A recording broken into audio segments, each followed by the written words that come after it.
Sí, gracias. Ay, ¿dónde pesa? Sí. Ay, ay.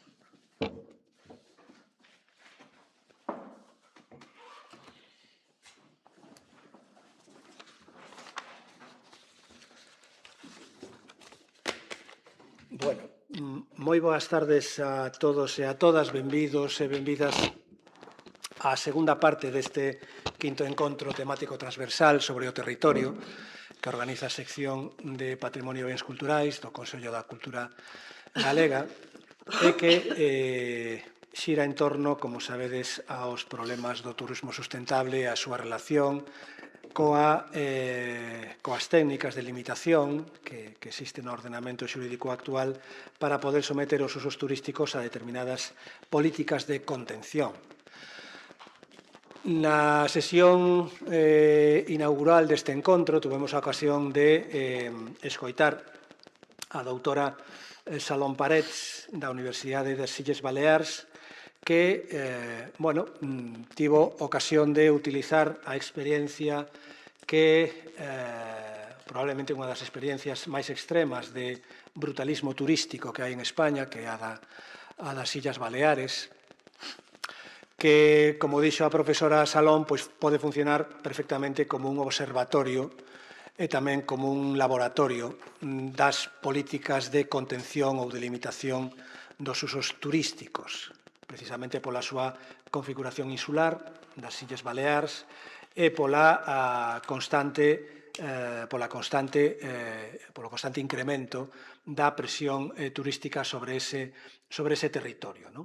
A profesora Salón nos comentou cales son as técnicas de planificación territorial e urbanística que están en vigor nas Illas Baleares e tamén puxo encima da mesa problemas relativos á articulación desa planificación territorial coa planificación urbanística e co papel ordenador e de aplicación dos concellos do nivel municipal. Nesa diagnose que fixo a profesora Salón tamén se sinalou que probablemente sea inevitable facer unha crítica sobre o grado de aplicación, sobre o grado de concreción do que establecen os niveles de planificación e de regulación na práctica, na realidade cotidiana. Hai aí un salto entre o que se dispón normativamente nos planos nos instrumentos de planificación urbanística ou territorial e o que despois acontece na práctica. Hai tamén un problema de correcta metodoloxía á hora de situar correctamente os umbrais de carga turística sobre o territorio. É dicir, como podemos cuantificar o grado sustentable de ocupación e uso turístico do territorio, como podemos establecer parámetros de ocupación, pois tantos visitantes por hectárea, por metro cuadrado, non sei que metodoloxías temos para fixar ese concepto de carga turística, como está funcionando eso, e aí a profesora foi crítica, porque é unha das eivas máis salientables á hora de utilizar correctamente as técnicas de limitación dos usos turísticos. A reflexión que fixo a profesora Salón, pois, aínda que situada na realidade, como digo, de laboratorio do que acontece nas Illas Baleares, pois nos pode servir tamén un pouco de espello da nosa propia realidade, da realidade galega. É certo que aquí en Galicia non chegamos todavía aos niveis de saturación turística, ou polo menos non chegamos a un nivel xeral como que pode haber nas Illas Baleares, sobre todo nos meses centrais do ano. A nosa ocupación e o noso brutalismo turístico é máis heteroxéneo, está máis disgregado, está máis concentrado tamén en determinados usos turísticos, por citar algún, pois o Camiño Francés nalgúnas das fases do ano parece máis ocupado que aquela famosa foto do Everest, había aquela cola de xente que estaba tratando de facer cumio no Everest, e efectivamente tamén algúns tramos do camiño francés en determinadas épocas pois parece máis unha foto da ocupación da Rúa Real na Coruña que a foto dun camiño de peregrinación, non? Hai outros territorios onde tamén hai unha presión turística singular. No seu momento houbo esa presión turística na Mariña lucense e, de feito, o propio uso intensivo da política de urbanística en determinados concellos do litoral lucense pois fixo que saíra no ano 2006 aquela lei de moratoria da aplicación da lei do solo na zona do litoral de Lugo, non? Nas Rías Baixas se está empezando tamén a percibir un problema de intensificación do uso turístico, sobre todo pois, nas zonas que vai de Pontevedra hasta Portonovo, sobre todo que impacta tamén na capacidade de prestación dos servizos públicos locais cando se duplica ou incluso se pode chegar a triplicar a poboación con esa chegada flotante de turistas que convértense, por así decirlo, en usuarios dos servizos públicos municipais que están dimensionados para unha ocupación e un uso moito menor, non?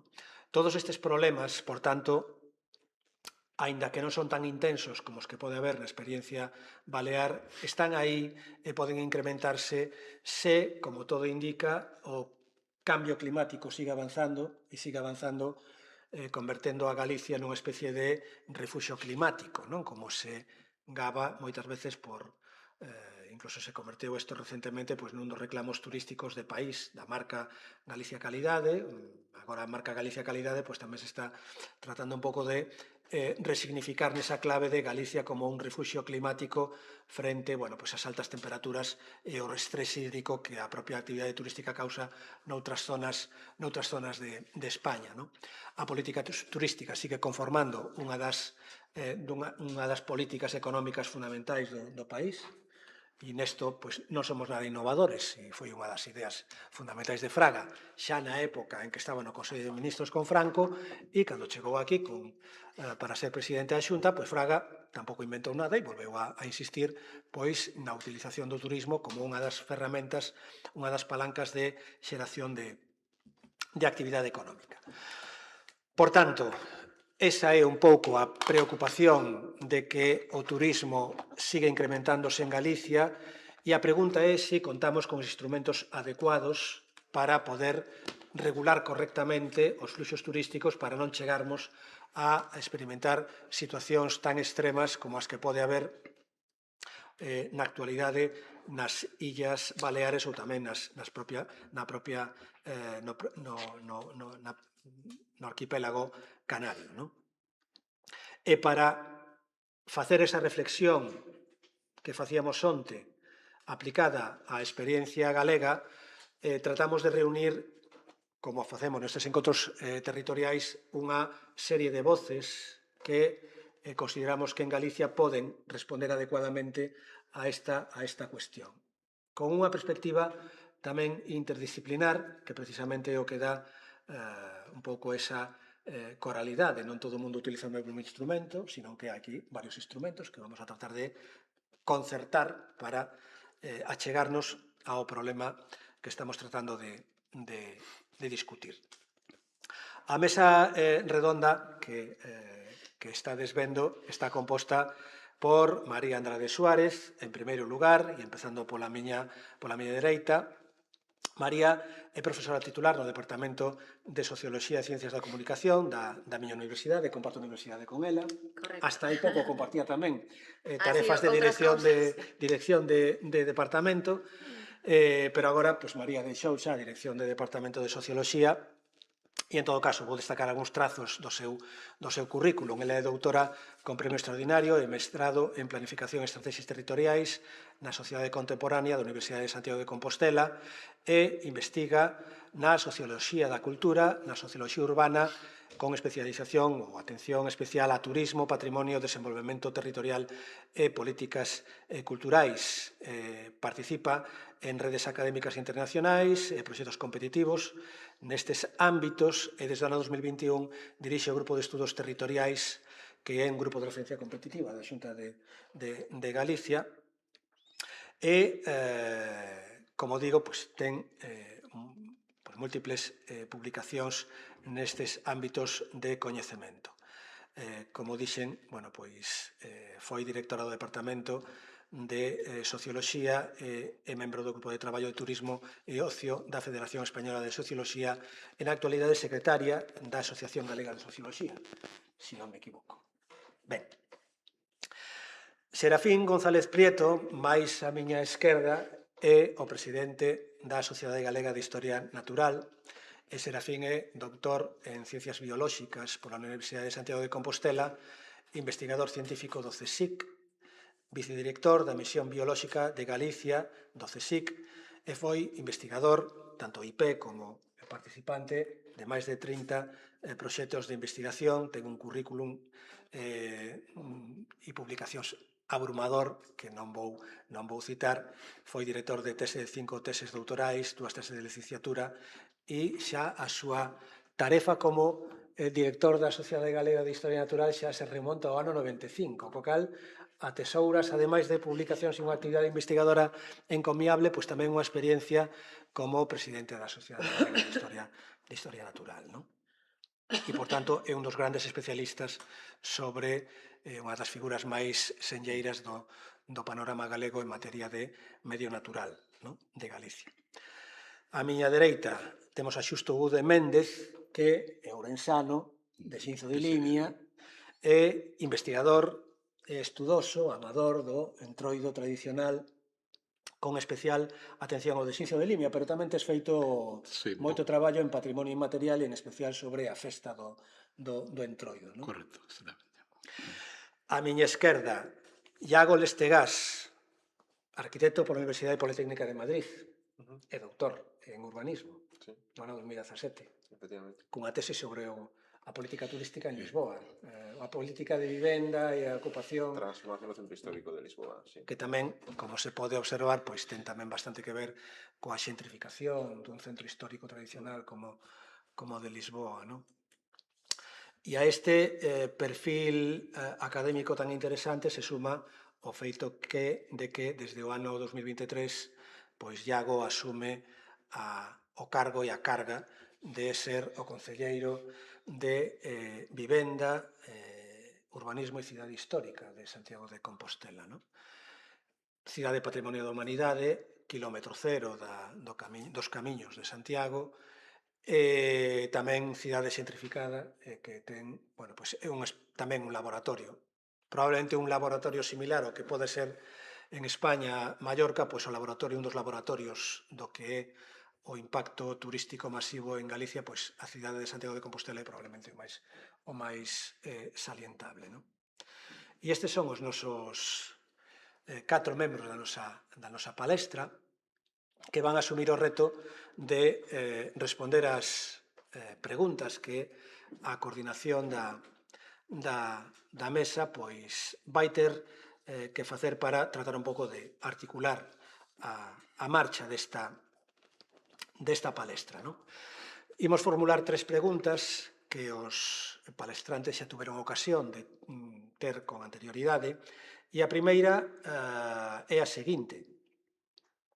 A actividade turística, como todos sabemos, supón unha actividade de natureza predominantemente económica, que cabe cualificar como estrutural ou estratégica, na medida en que o seu impacto no PIB galego é de alrededor do 10-11% e no conxunto do Estado supera o 12%. Históricamente, a construción da oferta turística galega construíuse sobre unha vantaxe comparativa da nosa cultura propia, non? En particular, o fenómeno xacobeo, o pintoresquismo das nosas paisaxes, a nosa historia material e inmaterial, a peregrinación histórica a Santiago de Compostela seguen a ser hoxendía os motores institucionalizados da nosa oferta turística. Alén disto, a simbiose cultura-turismo traspasou moitos planos da nosa trayectoria colectiva, até converterse nunha ferramenta estrutural de capitalización da nosa economía e tamén de articulación da acción político-administrativa das administracións galegas e fundamentalmente da propia administración autonómica. A administración autonómica sempre se caracterizou nos tempos contemporáneos por unha tensión entre a política turística e a política patrimonial.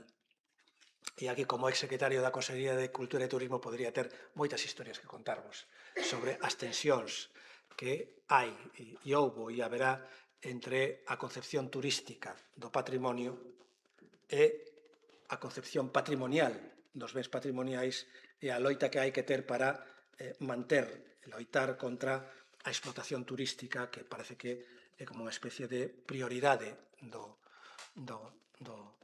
acción política da comunidade autónoma. Non? O turismo tamén se considera unha fonte de ingresos necesaria para a conservación sustentable dese patrimonio, de aí que esa relación, esa simbiose, sea tan intensa. Non? Moitas políticas turísticas se construen en íntima conexión coa súa patrimonialización cultural. E a cuestión é que xa vai máis alá, esta simbiose vai máis alá do propio Camiño de Santiago, porque, por exemplo, as festas de interese turístico están cada vez máis desdobladas, por así dicilo, coa protección derivada do relato inmaterial do patrimonio cultural, non? É dicir, da patrimonialización dos bens inmateriais. Conforme esta visión, turismo e patrimonio cultural ou natural son caras dunha mesma moeda. Non? De maneira que se considera que esa demanda turística crea o valor necesario para permitir que os bens culturais e naturais se conserven e eviten un deterioramento irreversible. Non? Esta é un pouco a visión tradicional ou hexemónica que hai da política turística. A cuestión problemática é que esta visión hexemónica tende a ocultar que o uso turístico dun ben patrimonial ou natural altera moitas veces o ambiente que o rodea. E esa alteración pode ser, en moitos casos, tolerable, pero tamén, en certos casos, pode ser crítica. Non? E a pregunta é precisamente esta. Si esas externalidades ou impactos turísticos sobre a integridade do ben poden ser moi variados, somos suficientemente conscientes de cales son esas externalidades, como as podemos mensurar, como as podemos avaliar e, por tanto, como as podemos clasificar para, desa maneira, poder conter aqueles usos turísticos que sean máis críticos para a pervivencia da autenticidade e a integridade do ben patrimonial ou cultural. Esta é un pouco a formulación da primeira das preguntas que lle dirixo aos membros. Se vos parece, pois vamos a empezar pola dereita, por María, que por algo compartimos universidade, porque vas a empezar ti por... Bueno, acepto, encantada. Por aceptar esta primeira gustosa. intervención. Moi ben, graciñas, Carlos. Bueno, claro, Carlos comentaba, dende o meu punto de vista, con moito acerto ao inicio, que aquí va a haber unha especie de, coralidade de distintas opinións, procedencias, estudos de orixe e demais. Eu vou empezar facendo unha especie de reflexión, porque o certo é que non me dediquei a preparar esas preguntas, senón máis que nada que teño preguntas para esas preguntas. Perfecto. O sea que a cousa igual se complica. Solamente sobre o discurso que dá entrada a esta reflexión, comentar, en primeiro lugar, unha cuestión. É que, claro, moitas veces falase do turismo, como neste discurso, como unha actividade predominantemente económica. A ver, eu defendo o turismo, ou vou falar do turismo e, por tanto, da conservación, da relación entre a lógica turística e a lógica patrimonial, das limitacións, etcétera, etcétera, é dicir, das distintas palabras clave que dan título a esta mesa, partindo de que o turismo é unha práctica social tremendamente complexa. É É dicir, é un fenómeno social tremendamente multidimensional e complexo e, polo tanto, ambivalente. É dicir, que en términos abstractos non é bo nin é malo. Veremos que sucede cando nun mesmo espacio gravitatorio está o turismo, está o patrimonio, incluso está a autenticidade, está a política e outro tipo de cuestións, que é o que pasa. Eso en primeiro lugar. E por que me parece importante deixar isto claro? Porque se falamos do turismo casi única e exclusivamente como unha práctica que é certo, profundamente economizada, pero a igual que o arte, igual que a educación e a igual que a religión. É dicir, é como se falamos dun bosque polos metros cúbicos de madeira que se poden quitar, non? Bueno, é o que eu penso e por iso digo Pero que abro máis preguntas o e maderista interrogantes que falaría formulo respostas. nese estado. Ou falamos dun funeral mirando a factura que ya hai que pagar a funeraria. Porque se falamos dunha perspectiva únicamente económica, a min eso preocúpame moitísimo. Por que? Porque daquela quenes van ser os portavoces do turismo. Pois os promotores, os empresarios, os xestores, eses serán os portavoces lexítimos. Cales serán os indicadores? O PIB, a estancia media, os aforos, o número de visitantes, etcétera, etcétera. E cales van ser os problemas? Problemas que se van a medir en términos económicos. A estacionalidade, a conectividade, o acceso, etcétera, etcétera. Abro aí como tamén para saber un pouco a vosa opinión. E dúas. Falar de externalidades implica falar de efectos colaterales, de daños secundarios, é dicir, falar dunha cousa, dos síntomas, por así decirlo, pero non falar das causas. Non sei se me estou explicando.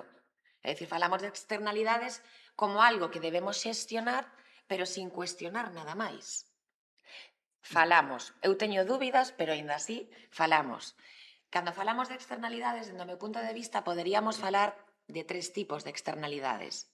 Unha, externalidades que podemos chamar de tipo material, que son as que vemos, son as que se miden, son as que tomamos conciencia delas, pois o ruído, a contaminación, a basura, etcétera, etcétera. Externalidades, poderíamos decir en segundo lugar, ou en segunda orde, pois a perda de comercio tradicional por outro tipo de tendas, como as de souvenirs ou cadenas ou franquicias, as modificacións no precio dos alquileres. Este tipo de externalidades, máis de tipo social ou se queredes socioeconómico, xa son máis complexas. Por qué? Porque xa non se miden tanto, xa non hai tantos datos, e daquela é moito máis complicado buscar, por así decirlo, unha conexión causal, que suban os alquileres é consecuencia de que desaparezca o comercio tradicional é consecuencia de... Non está clara a cousa. E despois aínda hai outro tipo de externalidades, que serían as de terceiro orde, que aínda están máis agochadas, máis ás escuras, que sería ese malestar difuso. O malestar difuso da comunidade, ese malestar máis de tipo cultural, máis de tipo simbólico ou incluso máis de tipo político. E a donde quero chegar con este tipo de externalidades? Que as cousas que non se miden non se xestionan. E as cousas que se miden mal, xestionanse mal. E antes de falar da miña posición respecto dos límites e demais, quería introducir tamén unha pregunta, que queremos territorios que se conservan porque se visitan ou territorios que se visitan porque se conservan. Dixen que iba a abrir preguntas, non?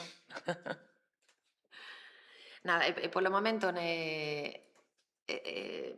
máis. Ya vais. Polo momento. Ben. Si me gusta. Lo pruébese bueno. Moi ben. Gracias, María. Pois pasamos a opinión de Xusto. Bueno, pois, boas tardes. O tema que traigo aquí é o tema do entroido. O entroido en Galicia eminentemente é un entroido rural. Estamos falando, sobre todo, a zona do Ourense, e o Entroido ten unhas particularidades na cultura que son moi diferentes ao resto. En primer lugar, o Entroido é gratis. Tú podes ir a un Entroido, vas gratis, non fai falta ni siquiera gastar cartos. Faise na rúa, con lo cual o acceso son espazos abertos. Podes entrar, salir. É de acceso libre, tú non lle podes impedir o paso a ninguén. E logo hai un concepto no Entroido que é moi perxudicial, e é que temos a idea de que no Entroido vale todo, que non hai reglas. E iso é unha mentira, porque cada Entroido ten unha linguaxe, unhas formas de actuar propias dese Entroido. Hai unhas reglas, entonces, cando tú tens que acudir a ese Entroido, tens que respetar esas maneiras de facer. E as maneiras de facer dun Entroido non teñen nada que ver con outro. Por lo tanto, é un elemento cultural que é complicado de xestionar por esa gran liberdade que hai. Respecto, comentaba Carlos, a modo do tema económico, hai que dicir que en Galicia os Entroidos que teñen unhas características propias, casi todos están feitos en pequenas aldeas. En aldeas nas que, como moito, hai un bar. Entonces, xa me dirás tú como hai un ingreso económico cando non hai sitio onde poder recibir ese diñeiro, non? Entonces, por lo tanto, os ingresos que poden dar os centos de visitantes nunha aldeiña, pois realmente o tema económico é moi pequeniño. De feito, falábamos antes de economía do Entroido, os gastos no Entroido son moito máis grandes, previos, o sea, tema organización, tema traxes, tema organizar todo, son moitísimos máis grandes que o tema do Entroido. Antes temos todo o comercio, temos todas as industrias, temos moitos elementos, mentres que cando é o Entroido solamente temos o tema da restauración, o tema de gastar no bar. De feito, a maioría dos Entroidos, eu que diría a totalidade, dan pérdidas, e casi sempre son os veciños os que teñen que sufragar eses gastos, base de rifas, de base de loterías, e base de aportacións propias, por esa reducción de ingresos. Referente ao tema do turismo, normalmente no Entroido quen vai é un turismo de baixo coste, o que provoca un impacto económico. De feito, moitas veces pensamos que ver unha plaza chea, que hai moitísima xente, que, bueno, cuánta xente temos, ao final, a cantidad desas 1000 persoas que traen algo de economía é moi pequeniña, porque a xente o que fai o quere estar no medio, bailando, e logo a xente que se pon nunha silla, pois o que toma é un café, toma un botellín, ou sea, cousas que teñen pouco valor.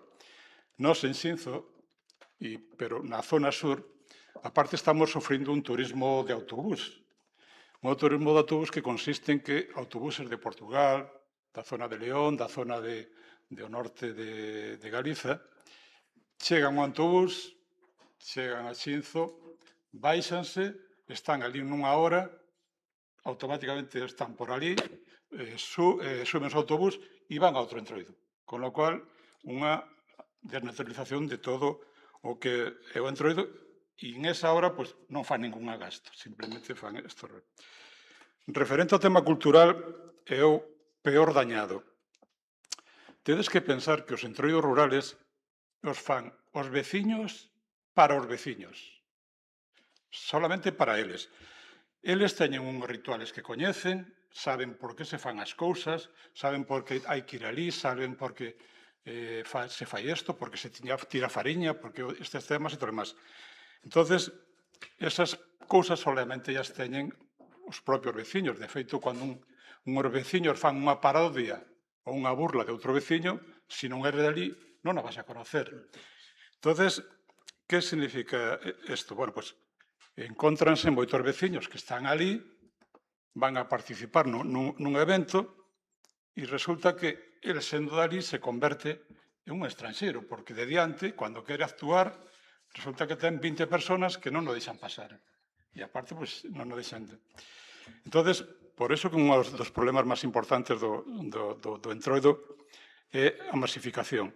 Hai que pensar, como estamos falando, que os espacios onde se fai o Entroido son pequeniños, o sea, moi pequenos. Tú, se vas a Xinzo, unha extensión, o entroido solo ten sentido se se fai na calle dos Viños. Fora de aí, a 25 metros non ves a nadie. Entonces, ese espacio ten que ser ocupado por a xente que fai o entroido. No momento que tú tras un montón de xente, ese espacio pois, está ocupado e non se pode facer absolutamente nada. Por lo tanto, as rúas están pensadas para a actuación veciñal e ese espacio non está pensado moitas veces, que comentaba José, para esa avalancha de xente que temos. Insisto, polo tanto, o veciño deixa de ser protagonista da súa festa e convértese nun extraño que debe permiso para participar. Eu que son de Xinzo e o vivo e dou en primeira fe, eu poño a pantalla e a pantalla solamente corre por unha calle, a Rúa dos Viños, e só se permite en ese aspecto. Non? Nunha rúa moi concreta. Bueno, pois, no primeiro que nos encontramos é o cuarto muro. O cuarto muro son, tú vas correndo e o primeiro que te vas a encontrar é unha morea de fotógrafos que queren facer a fotografía máis importante para eles publicar. E xa se poñen no medio. En segundo lugar, acuden os turistas. Os turistas o que fan é ocupar esas zonas e non conocen as nosas formas de... Entonces nos encontramos que tú vas ca pantalla, por exemplo, e non se aparta. E te estás ali e non se aparta. Entonces impiden o paso. Que significa eso? Que tens que entrar ás bravas. Cando tú entras ás bravas, produces encontronazos. E moitas veces o que provoca eso, inclusive caídas das pantallas. Unha caída dunha pantalla por mínimo vai romper a máscara, se a máscara, a máscara, e o segundo, casi sempre unha caída dunha pantalla, porque non temos visión e a plomo vai traer unha rotura, unha lesión. Eso o tedes claro. Pero non queda aí a cousa. É que tú vas correndo e a xente que non debes te agarran por o brazo, agárrante por a vestimenta, tiran, incluso rompen, o sea, non teñen unha interacción, digamos, moi agresivas. Que provoca eso? Pois que as pantallas nos plantexemos salir a certas horas, entonces con lo cual xa desvirtuamos o tema, xa non salimos a esas horas, e incluso o fagamos en días que antes non era tradición salir. O sea, escapamos desas ventas. Si polo día o tema é, xa vos estou poñendo complicado, xa pola noite xa non hai palabras para comentalo. E nos sitios estes do sur de Galicia, nas grandes vilas, estás impoñendo un turismo de borrachera, de botellón. O que vemos é que xente que chega con bolsas de bebida, ou sea, xa nin fan gasto no propio pobo, chegan ali e, bueno, pues fan a súa festa. Que ocorre? Bueno, pois isto supón, ademais, isto de facer o que se queira, unhos problemas moi grandes, sobre todo porque ahora utilizanse máquinas de sonido que poñen un volumen que se escoita en toda a provincia. E iso é facendo que o descanso dos veciños non se poida facer. Logo supón para o Concello un estrés, porque hai que xestionar a vigilancia, a seguridade, o tráfico e a cantidad inxente de lixo que supón eso. Que non vexades como quedan as calles o seguinte día, o sea, un tema. E logo, pois, o eso de facer o que me dá a miña gana, moitas veces que non paga é o mobiliario urbano. E, bueno, pois, plantas, señales, bancos e todo o demais que logo hai que repoñer. Xa non vos digo nada o tema de 5.000 personas, 6.000 por a noite que queiran ir ao baño. Non vos conto o que pode ser eso e as calles, a verdade que tens.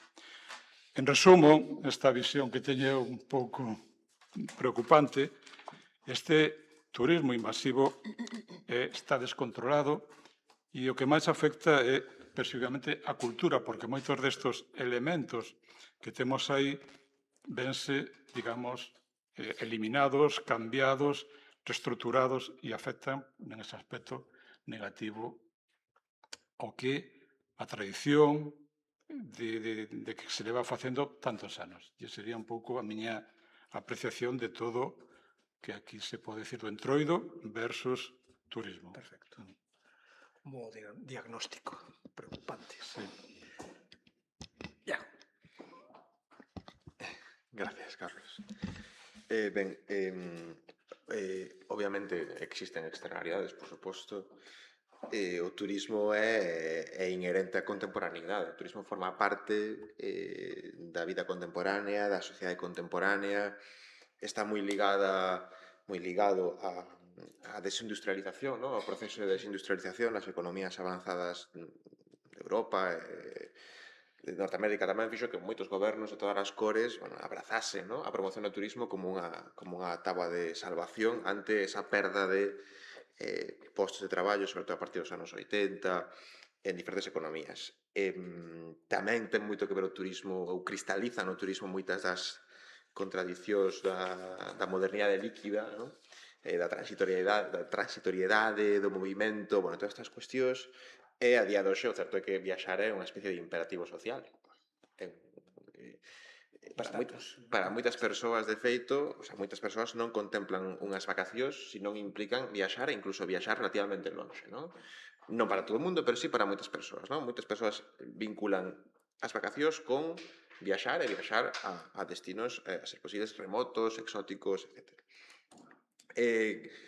Cales son os factores, aparte da cuestión económica e da desindustrialización que favorecen isto? Bueno, lóxicamente a reducción do custe do transporte aéreo, que foi brutal, non? Nas últimas décadas, coa aparición de compañías low cost e demais.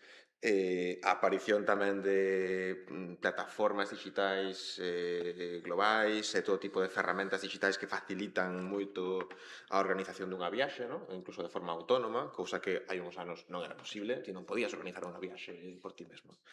E por suposto, tamén patróns de lecer e consumo moi relacionados coas redes sociais, con Instagram e demais, que tamén están moi ligados a explorar, a coñecer ou incluso explotar ou consumir lugares. O turismo ten moitos elementos positivos, por suposto, a todos nos gusta coñecer outros lugares e viaxar, pero non é unha actividade inocua. Está moi lonxe de ser unha actividade inocua, non? Produce externalidades negativas que, ademais, aumentan a medida que aumenta a concentración de visitantes no tempo ou no espazo, non? E iso, creo que cada vez a xente é máis consciente diso. Os impactos son sociais, son ambientais, son económicos, son culturais, falouse xa de algúns deles, e de feito aparece o concepto de sobreturismo, non? Esta traducción do overtourism inglés, non? Ese concepto de sobreturismo que se utiliza cada vez máis no ámbito académico para describir un fenómeno turístico que supera a capacidade de carga dun territorio e que fai necesario intervir para protexer non só a calidade de vida das persoas que habitan o lugar, sino incluso a propia sostibilidade do destino. Vémolo no Camiño de Santiago, por exemplo, non? A masificación do Camiño de Santiago ameaza a sostibilidade do Camiño de Santiago como destino turístico. A masificación da Praia das Catedrais, porque non é un fenómeno tampouco exclusivamente urbano, un espazo dunha gran fragilidade, ameaza a sostibilidade das catedrais xa non como elemento natural, sino incluso como destino turístico, non? E así sucesivamente. Cada vez máis sociedades, vímolo, por exemplo, en Barcelona hai moitos anos, pero agora cada vez máis cidades,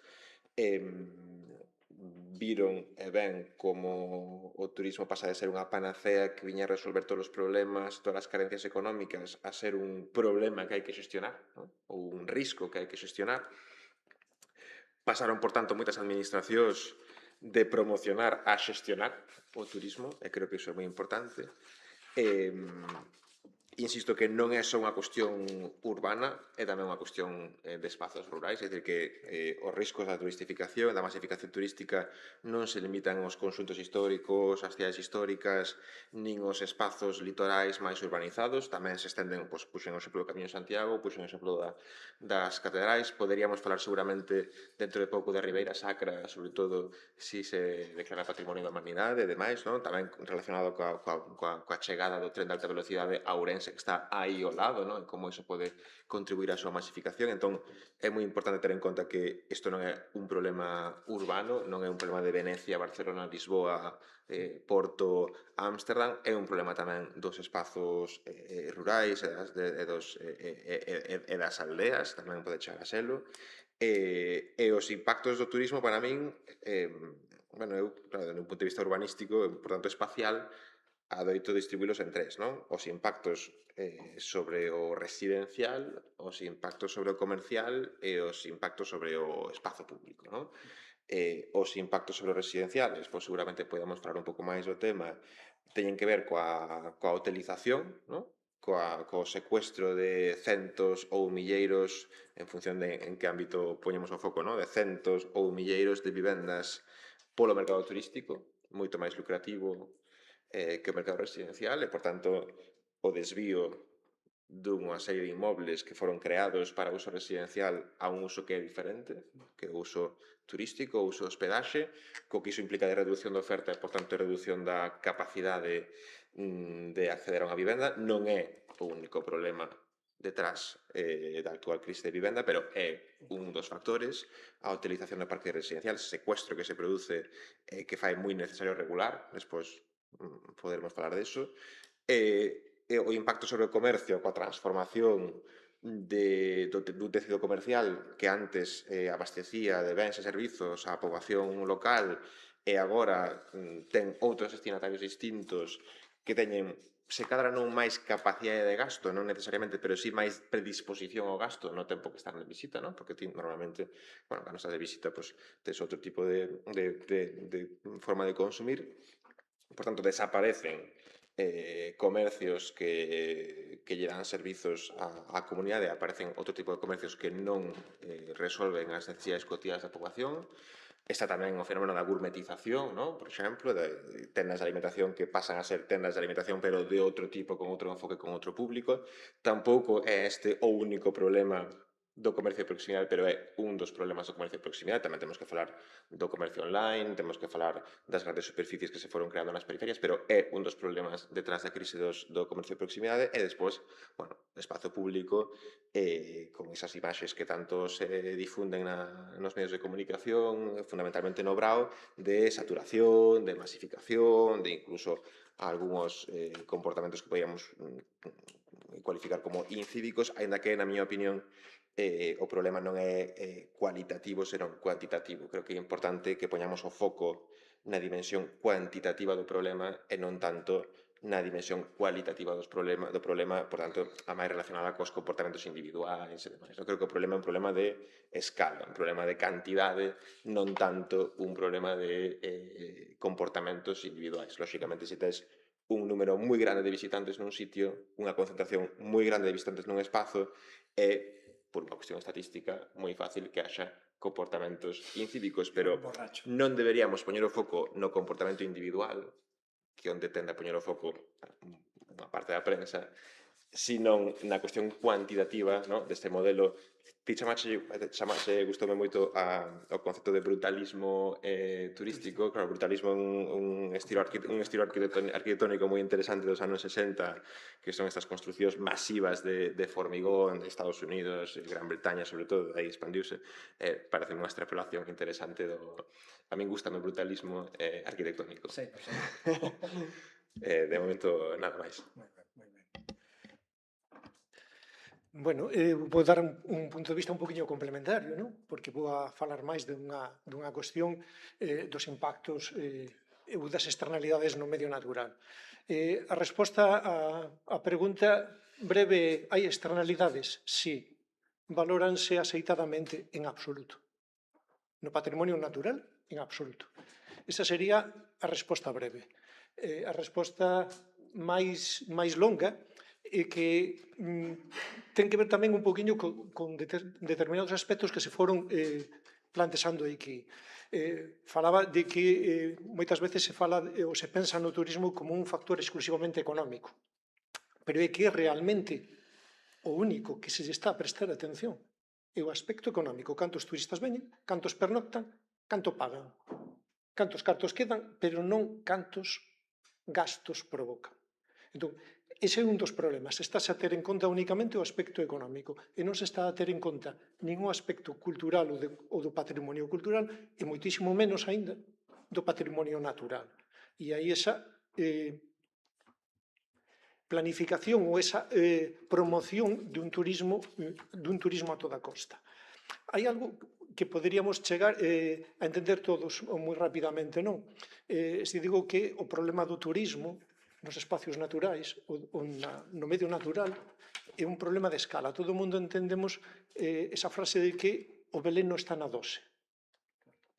O problema está na dose. E hai unha cousa que se fala aí de se a simbiose, se conservar para visitar ou visitar para conservar. Claro, eu son biólogo e o levo un poquinho, xa que falamos de simbiose, o problema é cando o turismo deixa de comportarse simbióticamente con ese medio natural ou ese medio humano no que está e pasa unha relación de parasitismo. E unha relación de parasitismo que leva a chuchar o sangue o patrimonio natural, o patrimonio construído, o patrimonio cultural e tamén o patrimonio natural. E o leva a exprimir ata as últimas consecuencias pois con esa carga claramente excesiva, que é efectivamente cuantitativo, como decía Iago, pero tamén é cualitativo, como ben decía Xusto, non? Esa falta de respecto. Hai unha falta de respecto cara aos que practican, aos que levan conservando para todos nós o entroido en Xinzo, o entroido en Verín. Hai unha falta de respecto cara a eles. Sí, do mesmo xeito que hai unha falta de respecto cara ao patrimonio natural. Simplemente por poñer un exemplo recente, unha delegación da Sociedade Galega de Historia Natural que organiza visitas ao medio natural, nun caso en coordinación cun concello, que o Concello de Sada tivo que comunicarlle ao Concello que non volverá a admitir nunca a unha persoa que se fora en varias ocasións, porque malia estarlle dicindo a xente que non o pode facer, adicábase a colectar exemplares de flora protexida. Entón dixeronlle, bueno, moi ben, organiza o Concello e o patrocina o Concello e o facemos nós, pero este persoa non pode vir. Entón, hai un problema de cantidade e hai un problema educativo e de responsabilidade. Entón, claro, e hai no medio natural a circunstancia máis difícil, porque se en Xinzo, efectivamente, hai uns visitantes e se xenera un problema de lixo relativamente confinado que se pode resolver máis facilmente que cando ese lixo está esparcido no medio natural ou ciscado nos ríos.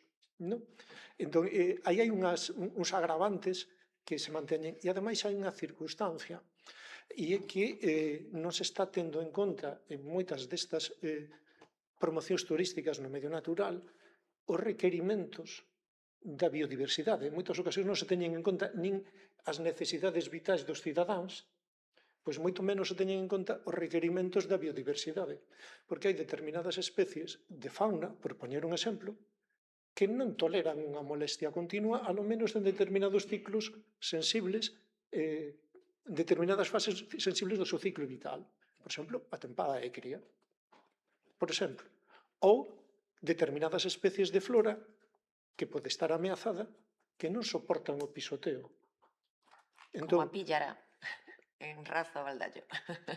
Pero nese caso, a píllara, pero ahora estaba falando incluso, ou pensando incluso na flora, a camariña, porque claro, está moi ben promocionar o que se faga senderismos e rutas a pé, pero claro, se pretendes facer pasar grupos de 300 persoas pola mellor poboación que existe en Galicia, da Camariña, pois hai moita probabilidade de que iso leve a unha destrucción da Camariña.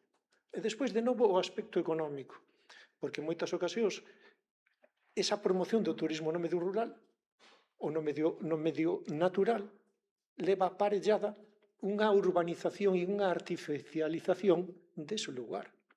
Aparcadoiros, pasarelas inmensas cementadas, que son cousas deste país, pero en outros países non son así, etcétera. Entón, insisto, hai un problema de cantidade, coincido, hai un problema de respecto e de calidade, un problema de que só se ten en conta a economía e non todas esas externalidades que son moitas e moi importantes.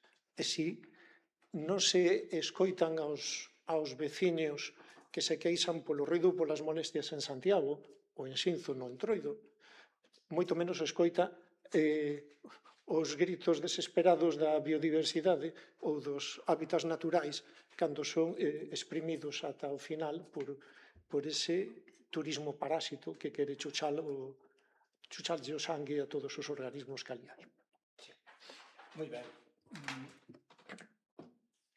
Despois desta primeira ronda de intervencións, coincido con ese mínimo común denominador de que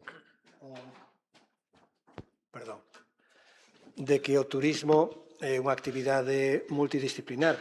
Efectivamente, cando falamos do acento que se pon na actividade turística como unha actividade predominantemente económica, non estamos excluindo as outras facetas que conforman calquer fenómeno social complexo, non?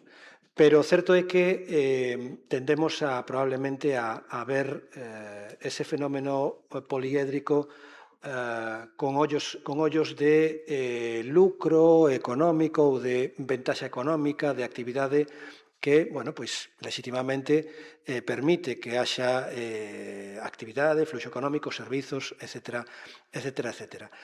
Pero tamén, ao mesmo tempo, as respostas poñen de manifesto que esas externalidades están aí e a cuestión é se estamos sendo capaces de mensuralas, de valoralas adecuadamente, precisamente para enriquecer e responder a ese carácter poliédrico do turismo, non? Que eu creo que tamén é un pouco a queixa ou a denuncia que facemos moitas veces, non? De reducir a actividade turística pois, simplemente a un espectáculo que xera visitas e que xera actividade económica.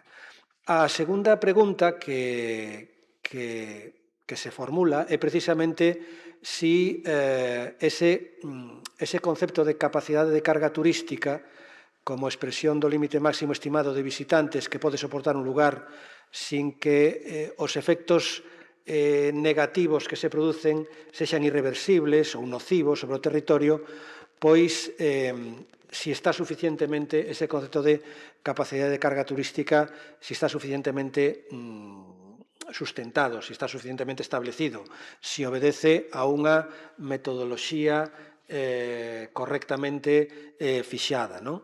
Porque ese concepto de capacidade de carga turística probablemente é o que nos permitiría cuantificar e analizar todas esas dimensións plurais do fenómeno turístico para planificar correctamente o uso turístico do territorio, non? Non sei que opinades, si estamos nesa fase de traballar xa con conceptos de carga turística ou se todavía estamos na fase da promoción turística sin importar demasiado todavía os impactos negativos que produce un turismo, non?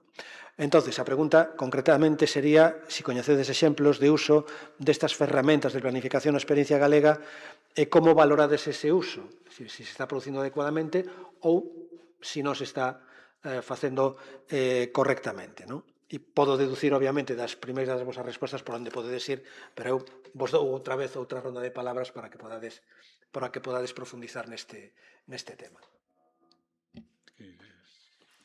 Me toca empezar a mí Volvamos outra vez Ah, sí, pensé que isto era que rotaba. Claro, rota, pero rota no mesmo sentido. Ben, estaba agora un pouco despistada, pero non é que non estivera escoitando, pero sí que me parecen moi interesantes pois todas os comentarios, observacións, reflexións que se foron poñendo sobre a mesa e das que fun tomando nota, pero bueno, antes, respondendo á cuestión que se plantexaba como segundo interrogante, o tema da carga turística, da capacidade de carga e demais. Vamos a ver. Dende o meu punto de vista, é un concepto absolutamente necesario, pero ollo. É necesario, pero de modo simultáneo poderíamos decir que é complexo e que incluso a súa vez resulta insuficiente. De feito, algunhas das cuestións que tiña eu aquí anotadas foron saindo. Mencionaba tamén o concelleiro a necesidade de cuantificar, non? Que parece que falar da capacidade de carga como instrumento metodolóxico nos leva a falar en términos cuantitativos, e sí, é certo, en términos de, pois, canta xente pode pisar esta acera, cantos kilos de vasoira caben neste contenedor, términos cuantitativos. Pero hai tamén que ter en conta outro tipo de umbrales, dentro do meu punto de vista, umbrales que son cualitativos. Porque poñer de manifesto unha medición ou unha metodoloxía ou un instrumento, etiquétese como capacidade de carga, capacidade de aforo, o que sexa, non é soamente unha, é dicir, algo puntual ou algo de emerxencia. É dicir, agora sí que parece que están vindo moitos e hai que falar da capacidade de carga. Non, dende o meu punto de vista non é algo que se utilice cando hai algunha emerxencia ou cando hai algo puntual, senón que ten que ser unha condición, ten que ser algo estructurante.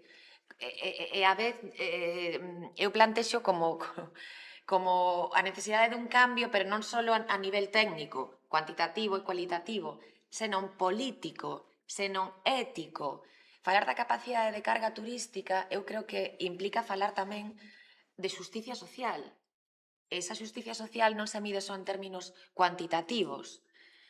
Cando falamos de turismo, como se mencionaba a principio, se repetiu en varias das intervencións, falamos de algo multidimensional. É dicir, non só dunha infraestructura. Falamos en términos de paisaxe ou de recursos materiais, non materiais, que a partir de aí poderíamos abrir moitísimas clasificacións. É dicir, non falamos só dunha infraestructura, falamos de rede de vidas. E hai que medilas con dignidade ou analizalas con dignidade. Eso a veces conlevar a analizalo dende o punto de vista cuantitativo, pero moitas veces cualitativo, porque son desas cuestións externalidades das que falaba ao inicio que non se ven, e non se ven porque non se miden, porque ao millor dai non salen números, aínda que a veces se intenta de xeito non adecuado, con respostas de tipo sí ou non. Vostede quere máis turistas ou non? Mal. Eso non se pode preguntar. Pero vostede deixou de ir a tal espacio público porque cambiou de función e xa non pode levar o can a pasear? Por exemplo. E dai van salindo, pois determinadas respostas que si se poderán analizar. Pero, dende o meu punto de vista, é absolutamente necesario falar da capacidade de carga en términos, sobre todo, de coidado. Coidado en términos cuantitativos e en términos cualitativos, pero tendo en conta a súa vez unha cuestión que, claro, falamos neste caso única e exclusivamente de capacidade de carga turística.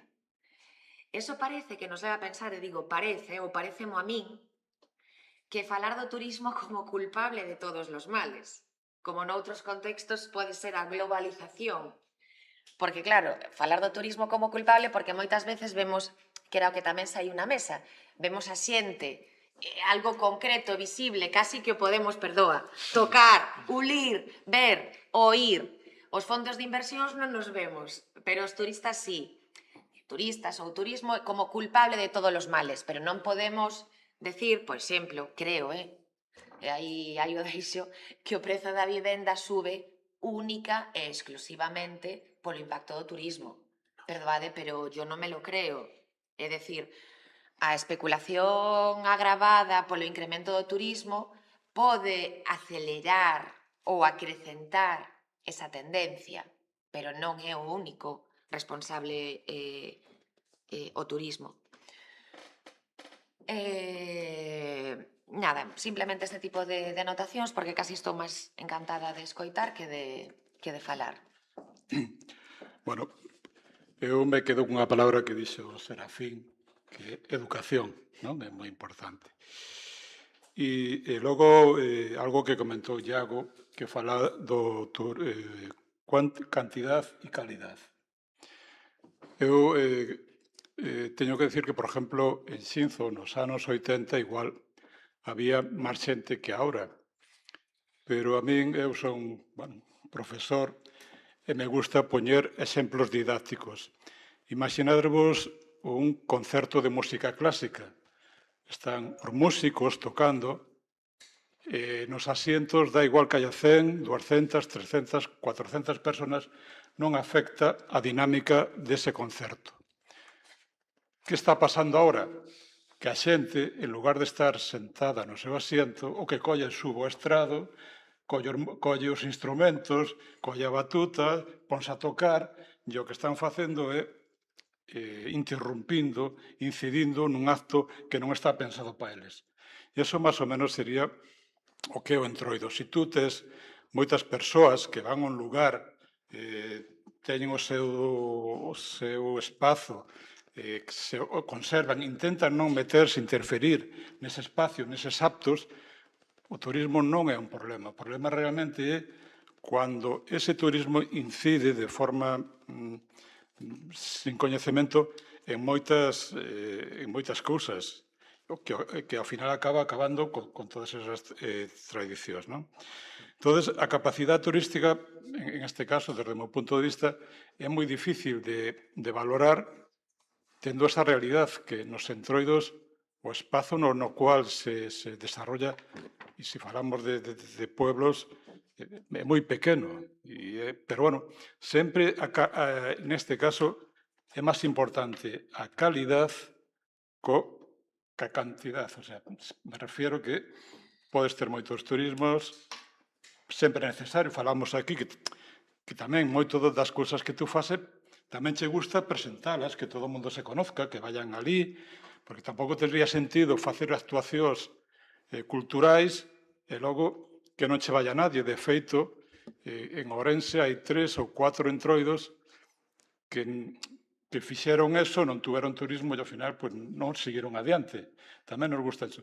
Entón, creo que ten que haber unha balanza aí de visitas, pero unhas visitas nas que valoren, que sepan o que teñen que facer e valoren ese tipo de entroido. Por eso repito a palabra de Serafín que sacaches antes de educación en ese sentido. E eu sería o meu segundo. A cuestión é quen ten que educar, porque Claro.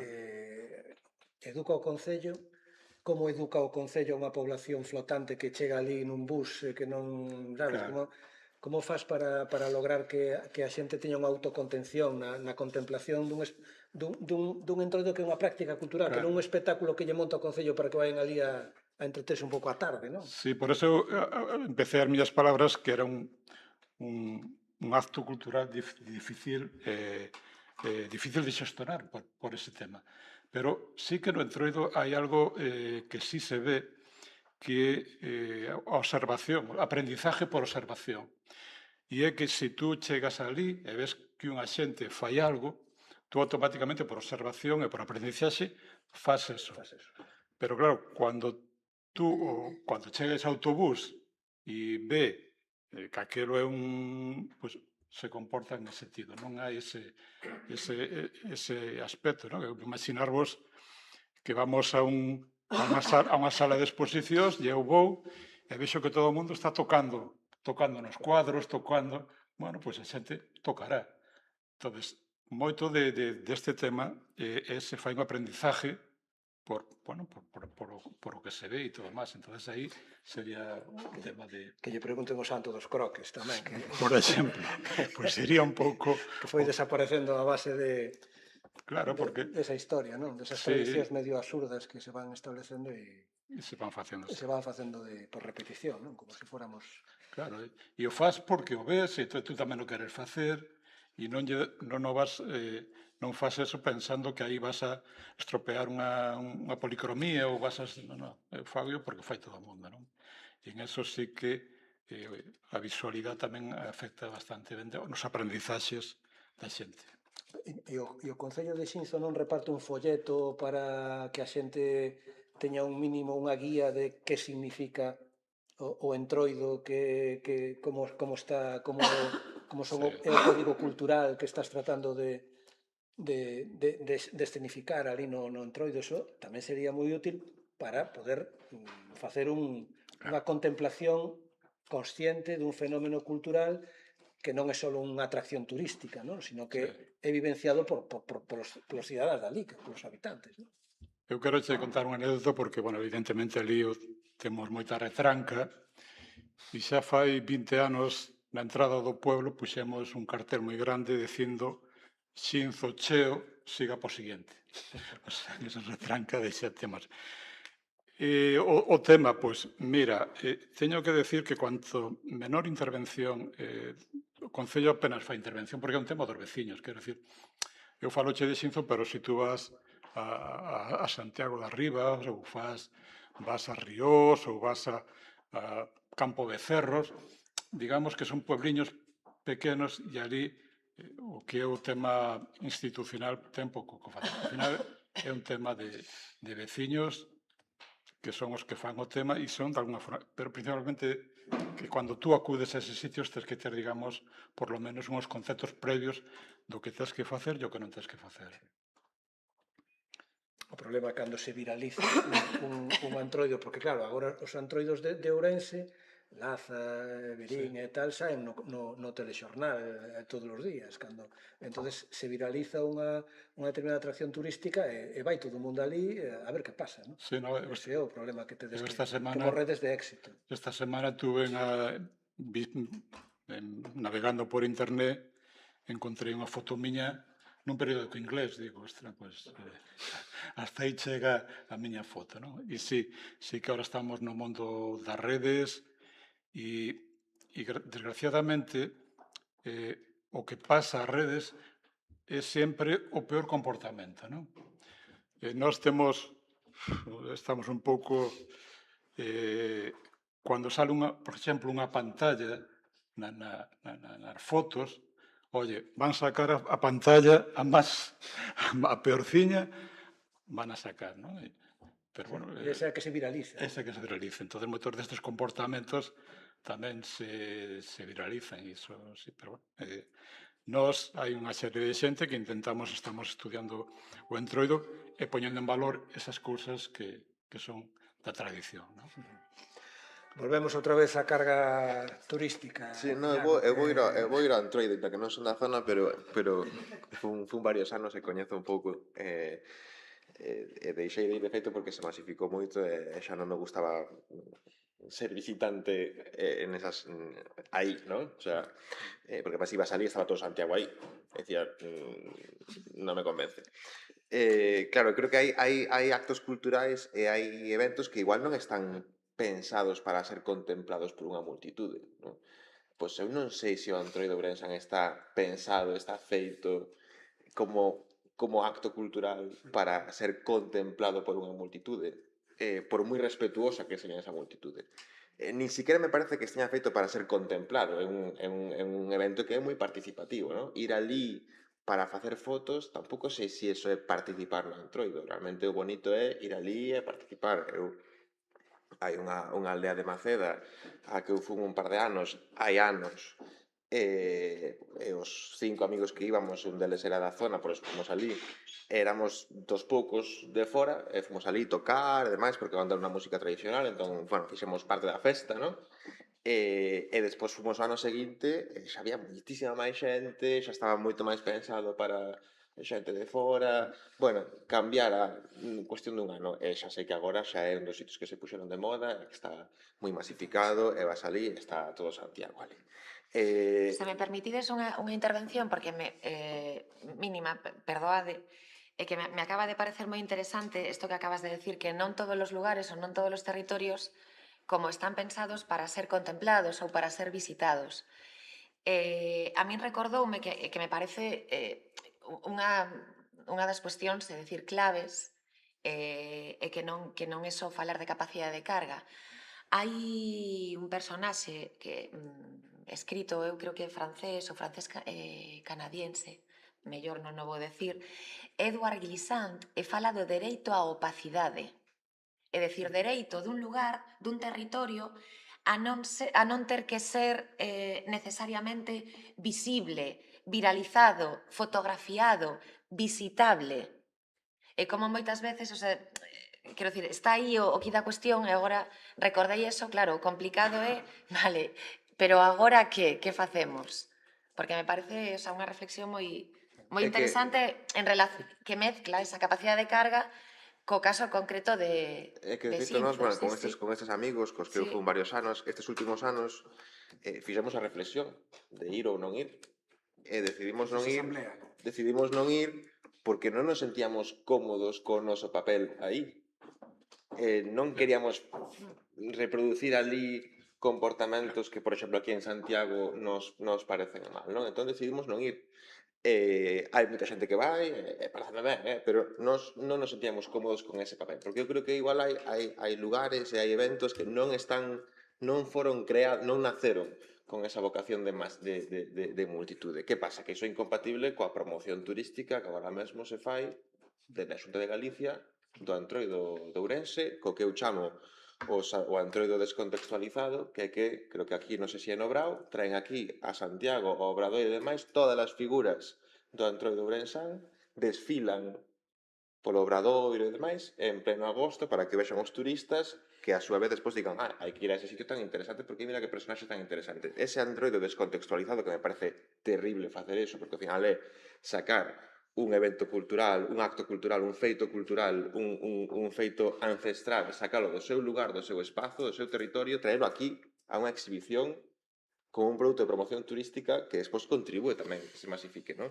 Entón, o que se está producindo agora mesmo en moitos sitios de Ourense é resultado tamén dunha campaña de promoción turística. Igual hai certas cousas que non hai que promocionar desde o punto de vista turístico, non? E desde logo, en todo caso, cando vas a uns sitios, ou a un sitio, igual que cando vas a unha foliada, por exemplo, cando vas a ver unha foliada, tens que coñecer os códigos. Iso é importante, cando vas a un sitio, investigar cales son os códigos e non ir ali molestar, a ser posible, non? Se me permites, só un segundiño, Iago, acabas de definir perfectamente toda a miña exposición. Sí, acabas de definir perfectamente. Nos acabas de comentar que te fuches ao Entroido de Xinzo e viñeches... Non, bueno, de Xinzo fun, pero falaba de outro. Bueno, outro, bueno, sí, me da igual. E é así porque cando moitas veces a xente chega ao Entroido non conoce realmente o auténtico Entroido. E entonces o que fai é traer unha visión.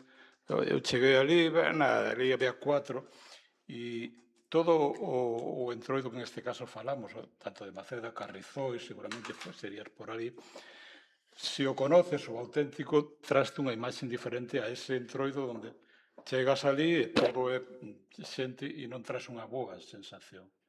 O que bonito sería que tú foras a Xinzo, por exemplo, conoceras o auténtico Entroido, pero claro, moitas veces por ignorancia ou por descoñecemento, porque hai tanta xente non se permiten recoñecer ese tema. Simplemente era esa pequena puntualización. Perdona. Bueno, hai experiencias de intentar avaliar a capacidade de carga. Eu vou a falar do medio natural, evidentemente en Galicia. Si hai un par delas, son reactivas.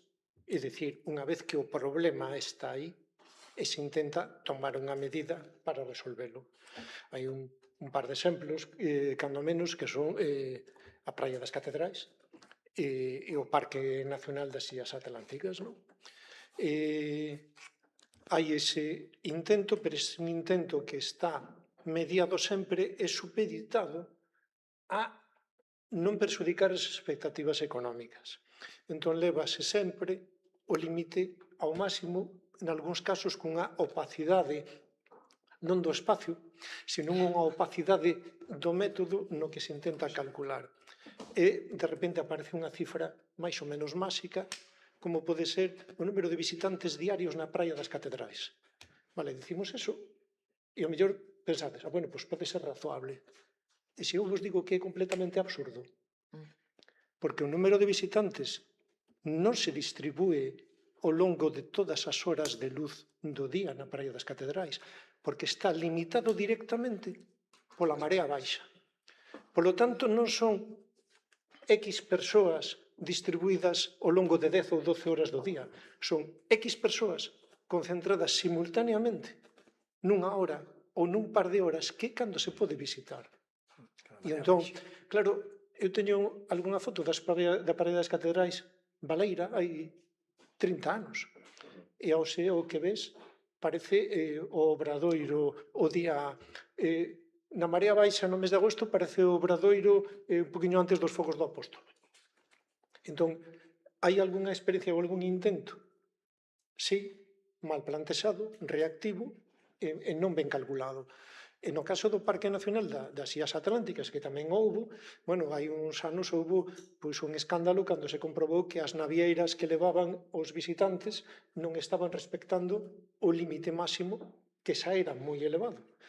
E se parece excesivo, aquí ou pode parecer excesivo o número de visitantes no camiño francés, pois o número de visitantes desfilando polo camiño ata chegar ao faro de Monteagudo nas Illas Cíes, pois nalgún momento pois tamén é unha brutalidade.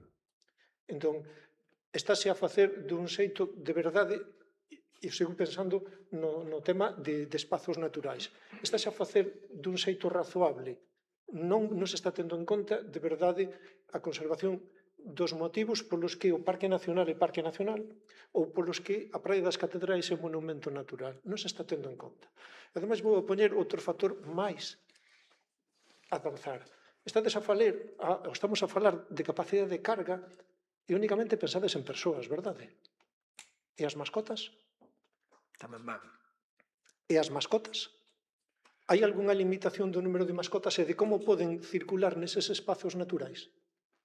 Vou poñer un par de exemplos. Aquí estamos loitando continuamente con que non está permitido levar os cans ceibos nas praias e un problema de conservación grave para a avifauna que está repousando en inverno ou nos pasos migratorios. E un can pode non facer nada, pero se van escalonados un can cada 10 minutos paseando pola praia, pois as aves non poden repousar. E está prohibido. Entón non é tanto que esas normas como que se fagan cumplir. E hai, en moitos lugares, pois esa norma de que hai que levar o can atado. Pero, en determinados parques nacionais, noutros países, está prohibido entrar con cans atados ou sen atar en determinados lugares. Por dous motivos.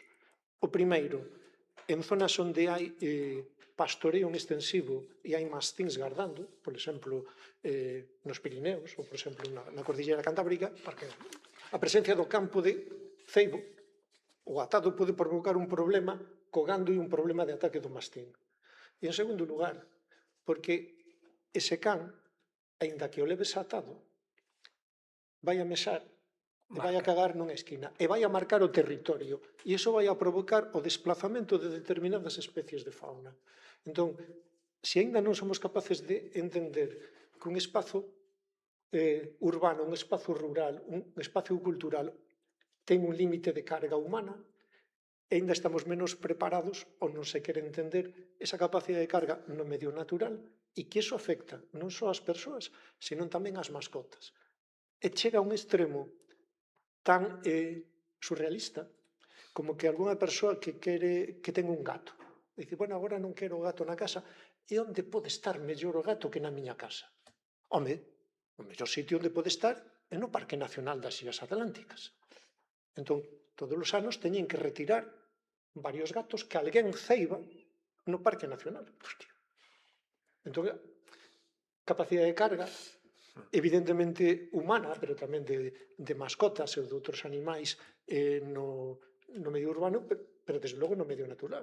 Bueno, no medio urbano eu, sin ir máis longe este domingo, asomei na ventana, por diante da miña casa pasa o camiño portugués da costa, asomei na ventana e vin un peregrino paseando indo pola beira rúa, xusto debaixo do meu balcón, a cabalo. Pola beira rúa, co cabalo. En fin. Hai que lle dixeches. Estaba na ventana desde o terceiro piso xa ni me escoitou. Non lle deu tempo a buscar algún tramarco. En fin.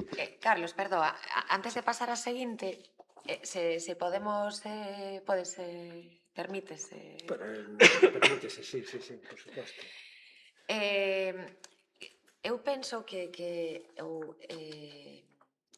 pode ser que entenda mal, que a veces cando falamos de límites en relación á combinación entre a lóxica turística e a lóxica patrimonial, que a veces se mezclan cousas que dende o meu punto de vista, non teñen por que estar relacionadas. Na mesa saíron dúas que a min me chaman a atención. Unha, non é por fastidiar, é simplemente por aprender ou por aclarar, porque a min non, teño dúbida respecto a iso. Cando falamos o caso dos entroidos, por exemplo, facer unha exposición itinerante que se fixo aquí en Santiago de Compostela, non? Ou podía ser noutro lugar. Non falastedes antes deso? Nunha Sí, exposición. comentou Iago que había. Claro, etiquetar ese tipo de exposicións itinerantes como eventos culturais descontextualizados, eu non lle atopo moito sentido, é dicir, vexo algo positivo. Pode ser que o positivo non sexa o lugar da exposición, que non sei, por eso pregunto, por obter máis información, pero precisamente pode ser un mecanismo, non quero decir de disuasión, non de multitudes en determinados espacios en momentos puntuais para proxectarlo de xeito itinerante noutros territorios. Eso por unha parte. E por outra, creo que se vincula tamén con outra cuestión que se dixo, que é o fenómeno da autenticidade. É dicir, o auténtico entroido de Verín, ou auténtica máscara. Dende a socioloxía deféndese, eu estou neste sentido de acordo, que a autenticidade é unha construcción social. É dicir, por tanto, é dinámica, fluida, móvil, inestable, cambiante, porque penso que non podemos decir que é máis auténtico, un microondas ou un forno de leña. Que é máis auténtica, unha casa feita de palla ou feita de ladrillo.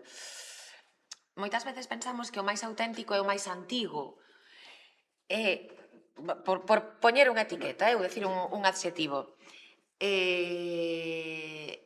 Bueno, pero sin confundir Sí. co relativismo cultural, que decir, a autenticidade Sí. non pode tampouco reducirse ao absurdo, sabes? Non ao absurdo, pero porque a decir, pero si ao autenticidade- poder... Pero o que non é auténtico é o microondas posto na lareira ou na capota, que é moi Claro, habitual. efectivamente. Claro, pero Iso non temos... é auténtico. A donde O quero microondas na chegar, capota. claro, é decir, quen ten o poder para investirse de policía cultural ou policía cultureta para decir isto é auténtico versus isto non o é.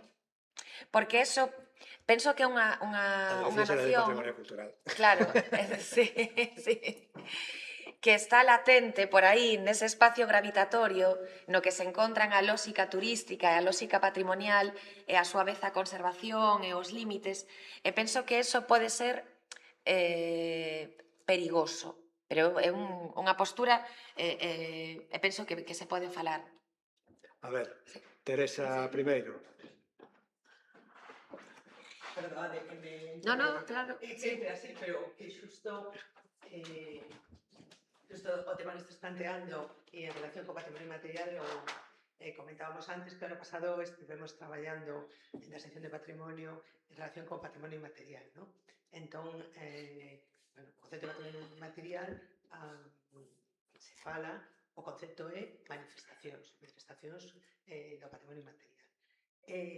A cuestión é que moitas veces o turismo e o caso que explicaba Iago é un deses exemplos nos que se fai un desfile, no?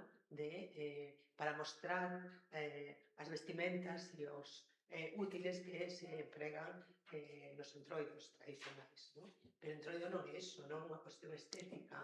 O entroido ten un significado, é un ritual que celebra é todo un proceso, o proceso desde que se inicia, a nosa compañera Nieves Amado di que o entroido empeza antes do Nadal, non? A preparación do entroido, é un proceso e está vinculado a unha serie de prácticas, de actividades agrarias, no? da vida social, etc.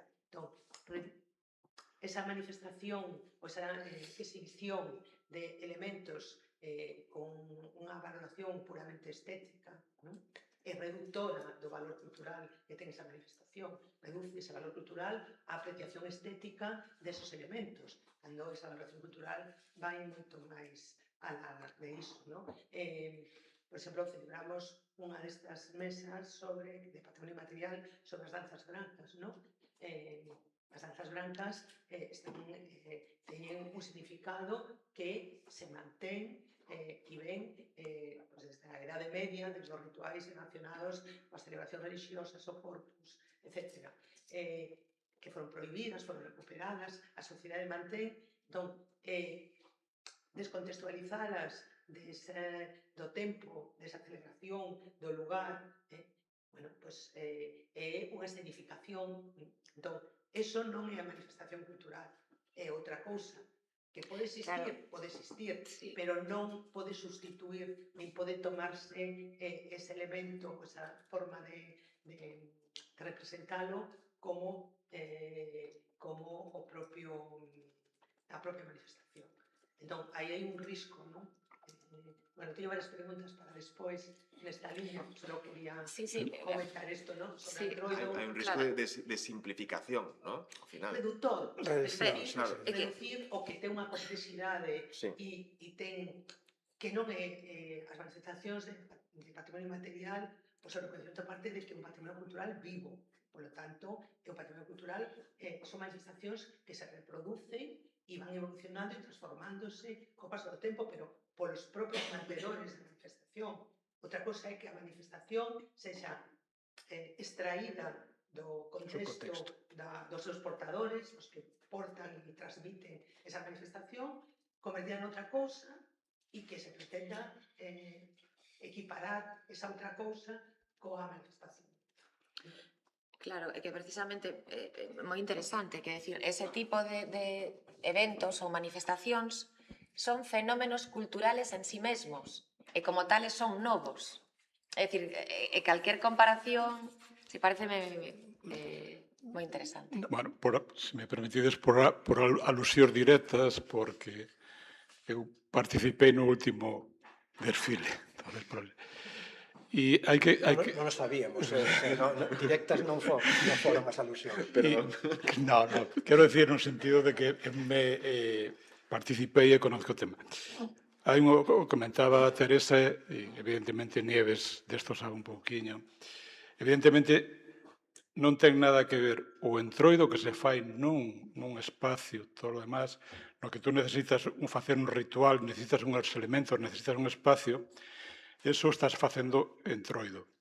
Cando tú sales de aí, eso non é entroido, evidentemente, non? Porque che falta un elemento. Se poño un exemplo moi que me vades a entender, que sería, por exemplo, en Xinzo Fareleiro, donde unha plaza máis ou menos como a do Obradoiro enchese de fariña. Sería imposible vir aquí a Santiago, coller un saco e empezar a embadurnar toda, sería algo. Entonces aquí o que se trae é simplemente unha pequena mostra, pero logo hai outro elemento que sí é importante, que nós facemos, e é xuntanzas, isto é máis ben tamén unha xuntanza de entroidos, onde compartimos, de pronto nos encontramos ca xente que vende Verín, ca xente que vende Ordes, ca xente que vende de outros entroidos, e ten tamén esa finalidade, non? A xuntanza de participar, de cambiar ideas, pero evidentemente o que facemos aquí é para nada, e o entroido, xa digo, non ten nada que ver, porque o entroido necesita como todo un contexto no cual se ten que facer. Isto, pois, bueno, un desfile no que simplemente é unha mostra publicitaria dos entroidos, pero que, bueno, que en ese sentido, simplemente aclararse pequena... Bueno, pois... Eu marquino como estrategia de promoción turística. Quero dicir que entendo que se fai para promocionar, a Xunta fai eso para promocionar turísticamente o Entroido de Ourense, e despois iso deriva nunha serie de impactos neses territorios. Que non podemos desvincular desa estrategia de promoción turística, como igual que non podemos desvincular os impactos en Santiago ou no Camiño de Santiago do Xacobeo e do Xacobeo permanente, que xa casi se enlaza un con outro en que vivimos, pois, lóxicamente, iso despois ten un resultado no territorio que hai que valorar a hora de decidir se promocionar ou non promocionar certas manifestacións ou certos espazos, na miña opinión. Creo que aquí queren falar mentre lle traio o micrófono. Eu penso que hai unha das cousas que falla estrepitosamente é que hai unha campaña desa promoción turística de que vayan aos entroidos. Pero aí o que falta, posto que temos unha televisión autonómica que pagamos cos cartos de todos, e nese momento que se fai esa promoción, decir, este é un acto con estas características no cal os visitantes deben comportarse deste xeito e permitir que esa manifestación cultural se permita e perviva e que poida disfrutar a xente, pero que hai únicamente unha promoción con esa intensidade ou con ese interese económico, pero non hai unha labor de sensibilización de cara á cidadanía, de cara a algo que é o noso patrimonio cultural e con respecto de novo ao natural, excuso decir. Correcto. Ben, Aproveitando o tempo. mentre lle das o teléfono, tamén hai que aclarar que a Televisión de Galicia non nació para hacer imposiciones de ningún tipo. O sea que...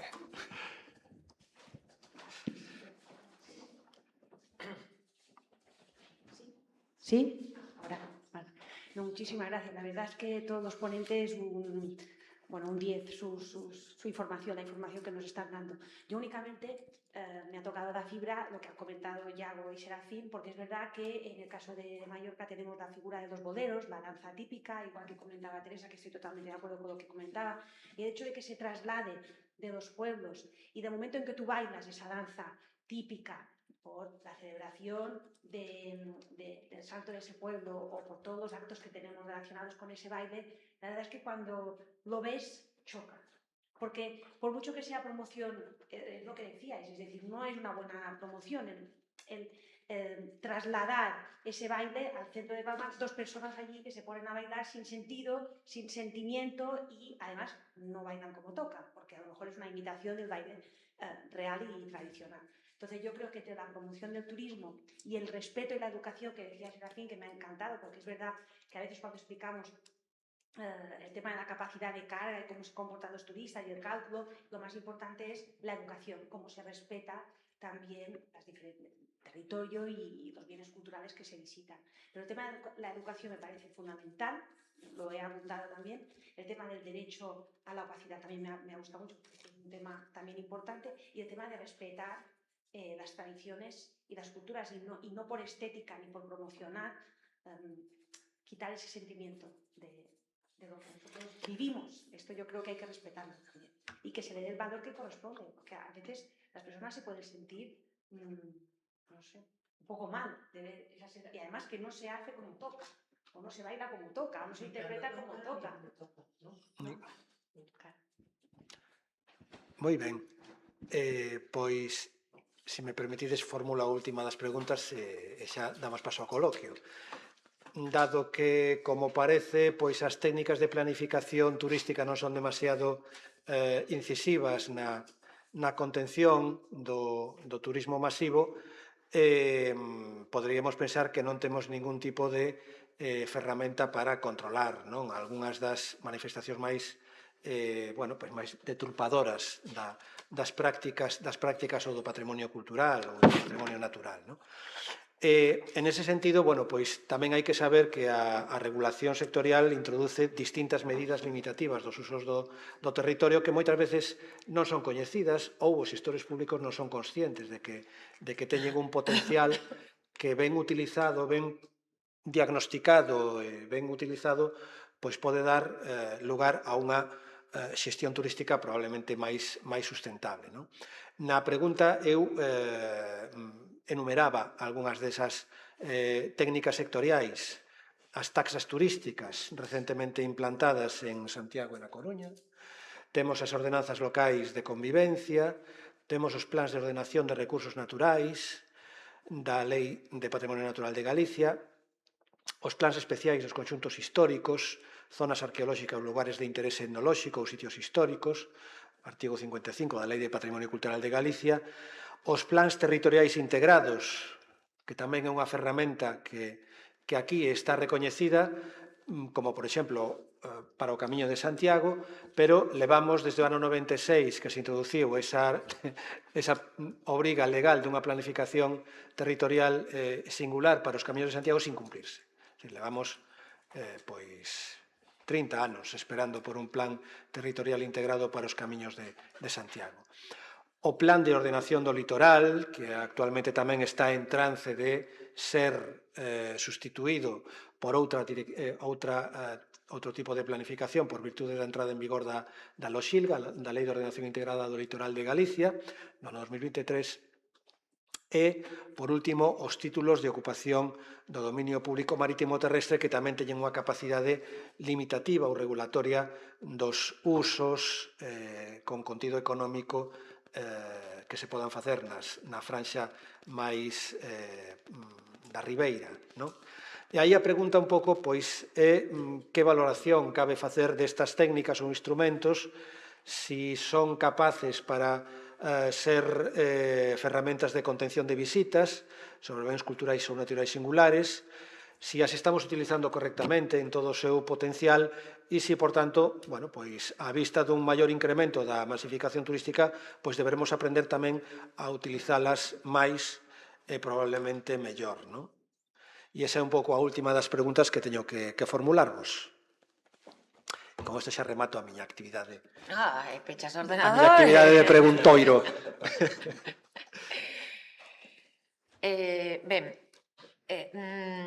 Non teño pensado entrar a valorar, sobre todo por total descoñecemento de cada un deses instrumentos que mencionas, pero sí que tratarei de aportar pois como unha reflexión global sobre o tema.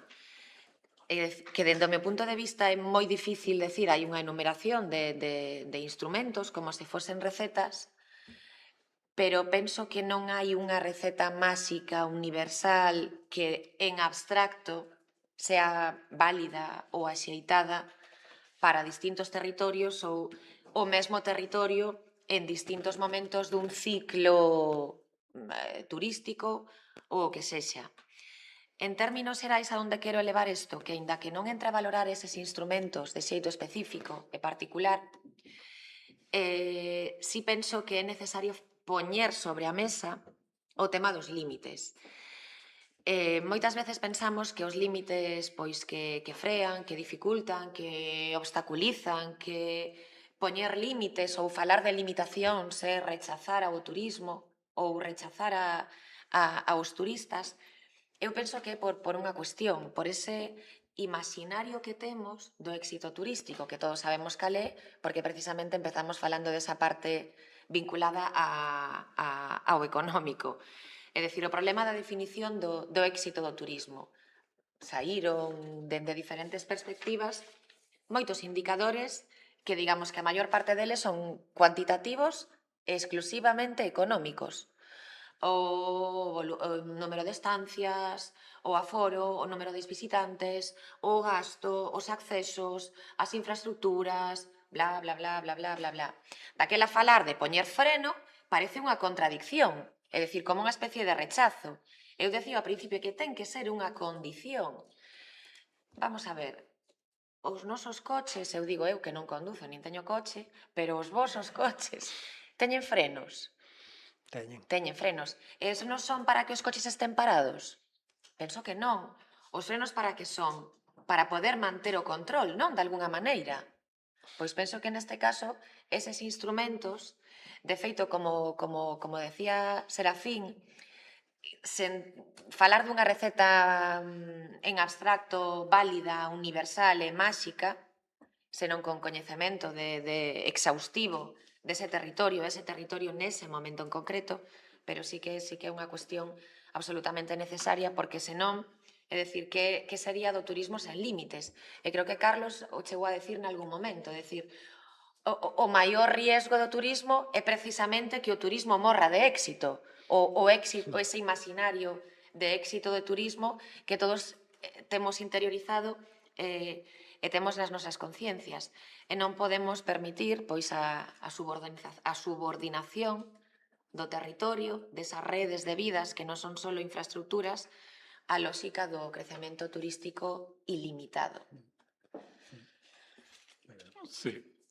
Bueno, eu sería un pouco repetir o mesmo, é dicir, en espacios cerrados e en espacios controlados tú podes facer certas técnicas como a cita previa, non? Entonces decir, bueno, pois a este museo van vir tantas persoas ou vámoslo controlar, pero en espacios abertos cualquier técnica ou cualquier ferramenta que se utilice nunca vai a ser efectiva. E no tema do entroido, pois, é un tema no que é moi difícil facer eses tipos de cousas, non? Sempre, como é algo libre, algo espontáneo, que todo o mundo pode participar e ti non podes ser aberto, cualquier tema, pois, en esos espacios é moi complicado facer cualquier tipo de ferramenta e cortar a libertad de acceder ou non acceder. Pouco a pouco. Pero, por exemplo, podes organizar dúas carreiras ciclistas nas carreteras que chegan a Xinzo e así xa bloqueas o tráfico e xa non che chegan os buses. Sí, eso sí. Mira, coméntache unha técnica, alguén se lle ocurriu prohibir a entrada de autobuses a Xinzo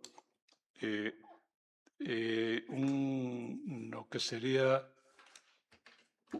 más ou menos deberon chegar en torno a 45 autobuses unha noite. E entonces alguén se lle ocurreu dicir, bueno, pues non vamos a prohibir a entrada en Xinzo e vamos a aparcar a 1 kilómetro. Bueno, pues faz eso, pero o que genera é un problema a 1 kilómetro. Sí. Ao final simplemente estás trasladando. Entonces, en ese aspecto son medidas que non van a reparar realmente o problema este que estamos comentando.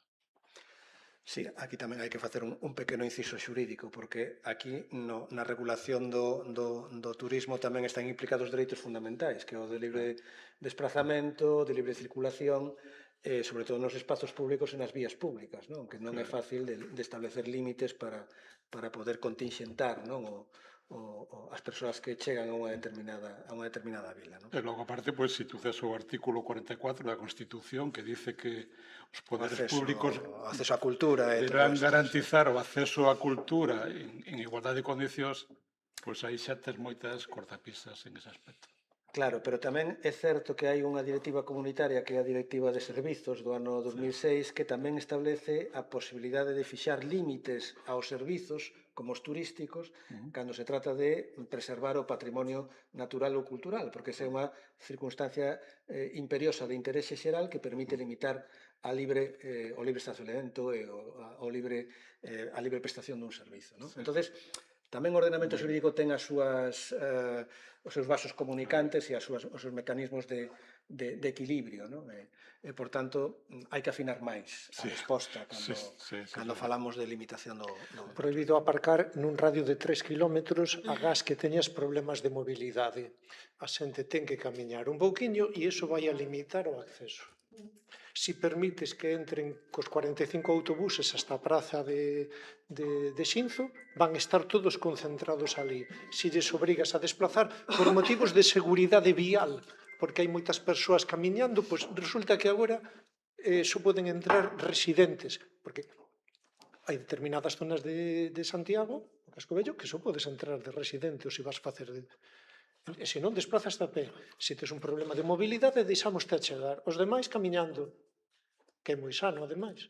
Que é o que utilizan en Menorca para ir ás calas. E se non podes aparcar e andar, non Acabouse. podes ir. Sí, pero aquí de momento estamos un pouco no contrario. Estamos en facer unhas obras públicas faraónicas para mellorar os accesos a calquera tipo de espazo natural, cabos, praias, todo tipo. Ten que haber unhos accesos, bueno, a praia das Catedrais ten unha saída específica da autovía, debe ser das poucas praias que teñen unha saída específica da autovía. Entón, claro, non podemos facer unha promoción turística internacional brutal, facer unha saída específica da autovía e despois poñernos a contar a ver cantos veñen e poñer un límite de cantos poden baixar.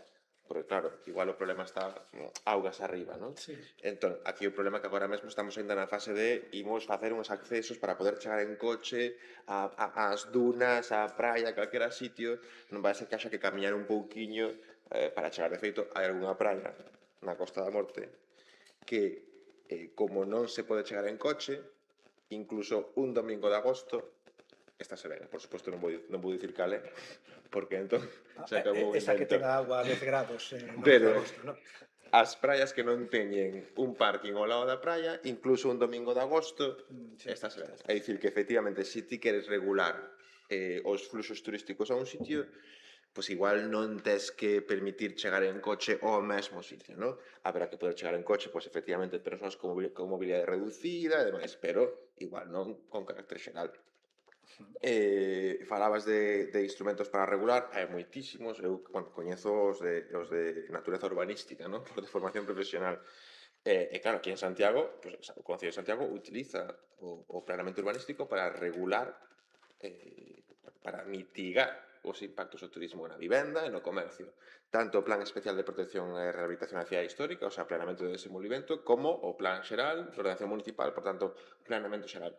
Tanto o planeamento de desenvolvimento, plans especiais, plans parciais, como o planeamento xeral, pódese utilizar e débese utilizar, de feito, Para limitar as administracións temos a obriga de utilizar o urbanismo para mellorar a calidade de vida, garantir a sostenibilidade, etc. E podense utilizar, e de feito ti mencionabas a directiva de servizos, hai unha sentenza, segundo coñeces, que mellor que a min, a da Pingedam, un caso paradigmático, non, dos Países Baixos, que o Tribunal de Xustiza da Unión Europea dixo que se poden establecer limitacións razoables á implantación de actividades co obxectivo precisamente de protexer a vitalidade dos centros urbanos, a diversidade de usos e demais, non? O sea que, por suposto, que hai ferramentas, moitísimas ferramentas a distintas escalas, moitas veces hai competencias concorrentes, non? No caso, por exemplo, do uso turístico do parque residencial está, claro, está a competencia sectorial autonómica porque lle corresponde á comunidade autónoma a ordenación e promoción do turismo e, por tanto, a ordenación do alexamento turístico como actividade económica si é unha competencia sectorial e teñamos o decreto 12/2017, pero despois temos os concellos as competencias de ordenación dos usos do solo, da edificación, e sendo o alexamento turístico unha actividade económica que se realiza nun inmoble, está suxeito ao planeamento urbanístico, non? Cal é o problema? Que aí, bueno, pues digamos que as dúas administracións non imos moi a par, non? Digámoslo así, como un eufemismo. Digámoslo así, entón, claro, hai quen utiliza as súas competencias para fomentar o alugueiro turístico e hai quen as utiliza para fomentar o uso residencial do parque residencial. Que na fase na que estades, porque vos estades utilizando o plan especial Nos utilizamos o planeamento urbanístico para non permitir o cambio a vivenda. Iso xa está regulado e nos agora, unha vez que xa se fixo o traballo de regulación, Santiago ten o regulado, e o que ten que facer agora Santiago que o fai é inspección, control, supervisión, porque lógicamente a regulación sin control non vale para nada. Entón, unha vez que tes a regulación, tes que controlar, verificar e inspeccionar que se cumpre. E como vai estando, como vai a cousa? Vai moi ben, e de feito conseguimos, polos datos que temos, unha reducción do 50% dos anuncios en plataformas digitais entre abril do 24 e abril do 26. É unha reducción do 24% dende xaneiro do 2024 do número de alojamentos inscritos no REAT na categoría de vivenda de uso turístico. Por tanto, o traballo que fai o Concello de Santiago está dando resultados para reducir, somos unha anomalía. É que xa é o que che vou dicir, está O Concello de Santiago é unha anomalía nun mundo onde o número de pisos turísticos é cada vez maior. Claro, ainda houve problemas aí tamén co de zona tensionada ou non, porque de feito foi o Grupo de Estudios Territoriais quen fixo o estudo. Sí, Sí. o primeiro que fixemos. Despois Sí. tivemos que facer outro Sí, porque, porque- ese non lleva leu a xunta. Claro. Non o convencía. Claro, non convencían os resultados. A pesar de que era un grupo, pues, que é un grupo de referencia competitiva da propia Xunta de Galicia. Claro, sí, que somos nós, pero non aceptaron 6 todo tanto, claro. Así que despois fixemos outro estudo, fixemos outra nova solicitude que agora nos aceptaron hai 2 semanas. Que bueno, que está ben tamén compartir un pouco o nivel metodolóxico de análise de datos que tuvestes que facer para convencer a Xunta de que a zona tensionada era real e tal, porque Foi un traballo inxente que se desenvolveu durante moito tempo e que nin sequera tiñamos que ter feito nós, sino que tiña que ter feito a propia Xunta de acordo coa lei por dereito a vivenda. Entón non só asumimos os concellos o traballo que tiña que facer a Xunta, sino que ademais a Xunta se dedicou a poñer obstáculos, a poñer impedimentos. Eu creo que eso non é unha relación normal entre administracións públicas. sobre a lealdade institucional poderíamos facer outra sesión. Agora que estábamos a falar de se hai normas ou mecanismos e ferramentas, estábame a lembrar dun libro que escribiu o creador do maior bufete de abogados de dereitos ambientais a nivel mundial, que é Client Earth, que agora é moi coñecido polo caso do Encoro das Conchas, etc. Ele de orixe estadounidense decía, ainda que logo se estableceu tamén no Reino Unido, decía que na Unión Europea había moi boas normas, pero que se aplicaban regular. Vale, na Unión Europea se aplican regular e que aplícanse baixo cero. Entón, hai moita normativa, sí, temos unha legislación moi boa, sí, pero en boa medida é papel mollado. E é papel mollado pola propia actuación da administración. Eu lembro que últimamente xa non, pero en tempos, cando había un novo conselleiro de Medio Ambiente, reuníanos a todos os representantes das organizacións de defensa ambiental para presentarse, e tamén nos preguntaba un poquinho como a nosa carta aos Reis Magos, que había que facer, tal. E cando chegaba eu, dicíalle, eu só lle pediría unha cousa, que a Consellería de Medio Ambiente sexa a primeira en cumplir e facer cumplir a legislación ambiental. Con eso xa melloramos a situación. Despois buscamos algo máis que facer, pero se cumple a lei que vostede fai, se a fai cumplir. Entón, claro, temos o exemplo, por exemplo, está prohibida a utilización de megafonía nas zonas de rede Natura 2000. Pero, por outro lado, estábase promocionando o Festival de Música en Valares. Ou estáse a permitir que os catamaráns no Canón do Sil empreguen tal megafonía que se escoitan as voces desde a parte de arriba do canón. Ou que a propia Consellería de Medio Ambiente, con presencia da Conselleira de Medio Ambiente, para celebrar o Día do Medio Ambiente no Parque Natural das Dunas de Corrubedo, incumpla a legislación vixente que impide ao emprego de megafonía neses espacios naturais. Entón, ese é o nivel. Ese é o nivel. Entón, volvo a levar, lóxicamente, o tema ao medio ambiente, porque é do que máis podo controlar ou de que máis podo falar.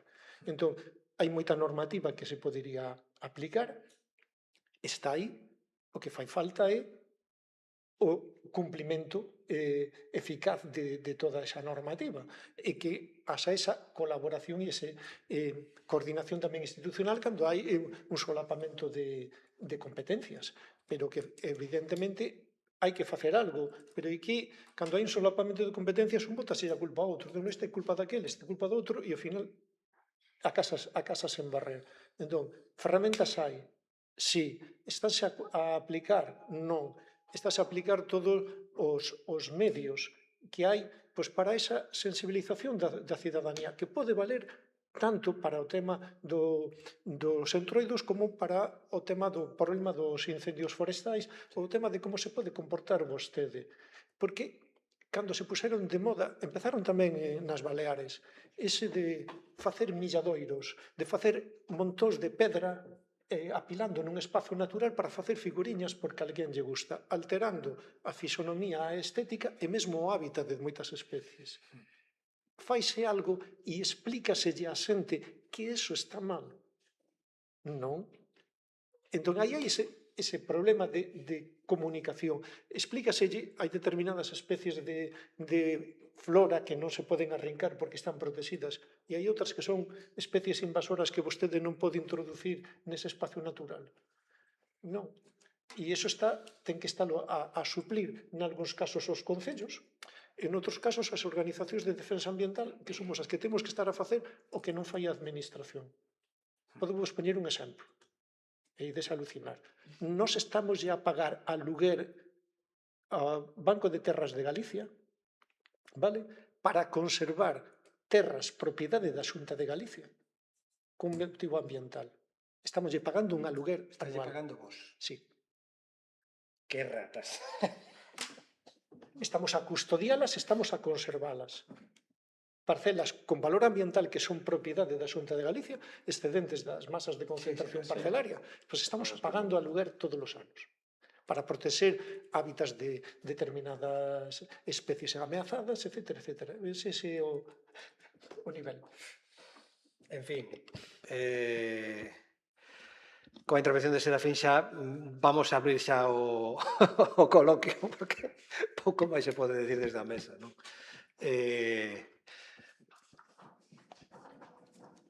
Quen quere intervir? Veña, quen ten algo que comentar? Gabriel. Nada, bueno, moitos parabéns a todos, porque me pareceu interesantísimo e aos organizadores tamén. Vamos a ver, eu nada, simplemente falar desde o punto de vista do cidadán de moitos aspectos que saíron aquí que me parecen moi relevantes. Primeiro, esa noción da fluidez e do cambiante do patrimonio, non? Entonces, non podemos manter unha visión estática, sobre todo co patrimonio inmaterial, porque é verdad que iso vai cambiando, non? Entón, o millor tamén hai que reclamar, na medida do posible, unha adaptación por parte desas comunidades ou desos concellos nos que se dan esas manifestacións para tratar de controlar unha forma, falabas, por exemplo, en Xinzo, unha cousa dos veciños e o Concello non fai moito porque todos os veciños, por aí o millor terían que se coordinar e pensar con antelación, igual que se prepara o Antroido, o millor hai que pensar en de que forma hai que se pode encarar esa masificación, ese control, que seguramente, como se puxo de manifesto, moi difícil. Bueno, é un exemplo. Despois, tamén me interesa o aspecto didáctico de moitas destas manifestacións para xeracións novas, non? Por exemplo, penso pois, na festa da pizza que fan no Caurel e, o sea, ver, por exemplo, aos meus fillos entusiasmados por algo que non coñeceron, en realidade, que o mellor a nosa xeración sí que coñeceu do mundo rural e que eso está perdido, e, sin embargo, eles o ven como algo pois moi interesante e que lles conecta de repente co territorio, non? Entón, efectivamente, todo moi complexo, moi delicado, pero que exixe tamén que o mellor fagamos un esforzo maior de xestión neste aspecto. Alguén quere contestar? No, bueno, un pouco en referencia ao que dicías da festa da pizza e das xeracións, iso pasa moito coa música tradicional, que a miña xeración e as xeracións ainda máis novas que a min están moito máis fascinadas coa música tradicional que a xeración de meus pais, non? A xeración de meus pais foi un pouco a ponte, o sea, quero dicir, a non ponte de transmisión, A que abandonou. claro, o sea, foi a xeración que renunciou, non, a transmisión do idioma, en moitos casos, e tamén da música tradicional, e agora é a xeración, eu xa estou un pouco maior, pero, bueno, a miña xeración e as xeracións máis novas, as que están realmente reactivando a música tradicional, por exemplo, aquí en Santiago, además, o sea, que sí que é certo que, bueno, que moitas veces a tradición, quen a recupera non é quen tivo un contacto directo con ela, senón quen vai buscala. Bueno, pois, por exemplo, hai moita xente moi nova que vai recollerlle as señoras, non? Que van á súa cociña a gravar as cancións, a gravar os bailes e demais. Pois hai xente que non tivo un contacto directo con esa realidade, pero que vai buscar. E, bueno, creo que sí que é certo que estaría moi ben fomentar, non? Que se vai a buscar eso. Sí, porque é un ben finito. Esa avenza cultural, esa avenza tradicional que todavía pervive, que cada vez está desaparecendo polo feito biolóxico de que quen transmitía toda esa cultura oral nas súas moi diversas manifestacións, pois vai morrendo, non? Estamos todavía a tempo de gravar as nosas nais, porque as aboas xa morreron, no meu caso. No teu non, porque todavía eres novo. Sí, bueno, con respecto ao Entroido hai un tema moi importante que acabaste de falar, Carlos, e é que antes a xente maior era a encargada de transmitir eses valores a xente nova, e entón había unha continuidade. Aquí o que pasou tamén é certa parte desa xente se foi ás cidades, e entón, cando eses netos volven a aldea, xa o Entroido que eles traen a idea xa non ten nada que ver con aquel Entroido que se lle era transmitido. Entón, hai esa certa corte entre o que había antes e agora. Entón, por eso que ahora moitos Entroidos hai unha nova interpretación que quere escapar tamén desa tradición enganchada nos maiores, non? Mais arqueolóxica, casi. Claro, hai que reinventarse e queren, pois, oye, ao mellor en vez de unha banda de uns gaiteiros que toquen, pois prefieren un DJ ali. Un dúo, deste que levamos agora. Exactamente. Entón, sí que no tema este sí que hai un cambio xeneracional que perdeu esa conexión cos maiores e entón teñen outra visión do que é, neste caso, o Entroido. Sí, a min pareceme un moi bo exemplo que incluso nos pode levar a falar de outra cuestión que era a vinculación entre a lóxica turística e a lóxica patrimonial. É dicir, no caso que ti pos do folclore tradicional, non? Da muiñeira, pandereteira, etcétera, é un exemplo dun patrimonio cuidado como herencia e non só xestionado como activo. E precisamente por eso pois sigue perdurando, continuándose, ten unha transmisión interxeneracional, Porque etcétera. é unha forma de lecer. Correcto, Mantense vivo sí. porque Sí. mantén a súa función Claro, orixinal correcto, de porque lecer. cuidado, Non é efectivamente. unha exhibición. Correcto, porque Faise cuidado. porque é divertido. Non? Sí, non só xestionado, porque moitas veces noutros múltiples casos nesa relación entre patrimonio e turismo é casi como un matrimonio de conveniencia que non sei quen leva a peor ou mellor parte. Noutros casos é unha especie casi de como tratamos de casi vender o coche, non? Para comprar máis gasolina. A ver.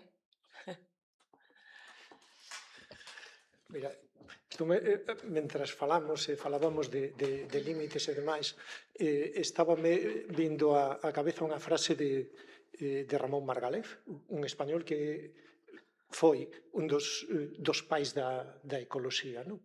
Entón, tiña unha frase que se refire á poboación humana, ao crecemento da poboación humana, que é moi aplicable ao crecemento do turismo. Non? Decía que durante séculos a poboación humana estivose expandindo continuamente porque sempre atopaba un territorio novo ao que avanzar. Non? Cando Europa estaba sobrepoblada, descubriuse a América, colonizouse, foronse colonizando novas terras ata que chega un momento en que se atopa cos límites planetarios. Non? Entón, o que estaba dicindo é que durante todos eses séculos o crecemento da poboación humana, a especie humana, estaba a comportar unha estrategia dun parásito, pero que unha vez que chega aos límites ten que facer o que fixeron moitos parásitos ao longo da evolución, que é entenderse co seu hospedador e transformarse nunha simbiose. E volvo á idea da simbiose. De momento, o crecemento e a promoción turística por parte das administracións está plantexada con estrategia dun parásito. E o que ten que evolucionar é unha estrategia dunha simbiose. E entendo, e nós tamén o defendemos en moitas ocasións, que unha dose razoable de turismo no medio rural axuda a manter unha biodiversidade, axuda a fixar unha poboación e a fixar unha estrategia. E o mesmo é un enriquecemento no medio natural e un enriquecemento no medio urbano. Pero hai un límite e temos que ter en conta que ese límite hai que respetalo e buscar ese equilibrio. E non apostar nin turismo nin turismo barra libre, nun medio ou noutro, hai que buscar ese equilibrio, e iso sería o máis sensato. Creo que Margalef tamén estaría de acordo. Super interesante. Sí, sí. En algúns casos a solución pasa polo decrecemento. Polo decrecemento turístico, claro. Que non se mencionou o concepto, pero é un concepto que en algúns casos Onte foi mencionado en algúns casos a solución é o decrecemento. Que non é só o crecemento cero, sino de crecer, é dicir, de ir restando visita turística para... Bueno, tomo a palabra eu, como onte, volvo ao meu que falar do noso libro. Un pouco como coordinadora da sección de patrimonio e desta actividade dos encontros, un pouco a idea ao que están deseñados debater alrededor de todos estes temas desde a perspectiva de como o patrimonio cultural pode contribuir a outra xestión diferente do territorio e na idea de elaborar un documento final que recolle un pouco todas as conclusións de todo isto. Entón, case sempre me resulta moi... vai moito nesta liña que sempre acabo descubrindo que volvemos aos mesmos temas, falemos de turismo, falemos de transición ecolóxica ou falemos... Entón, se falou de que as actuacións que se están facendo para conter ou limitar o turismo son sempre reactivas, non?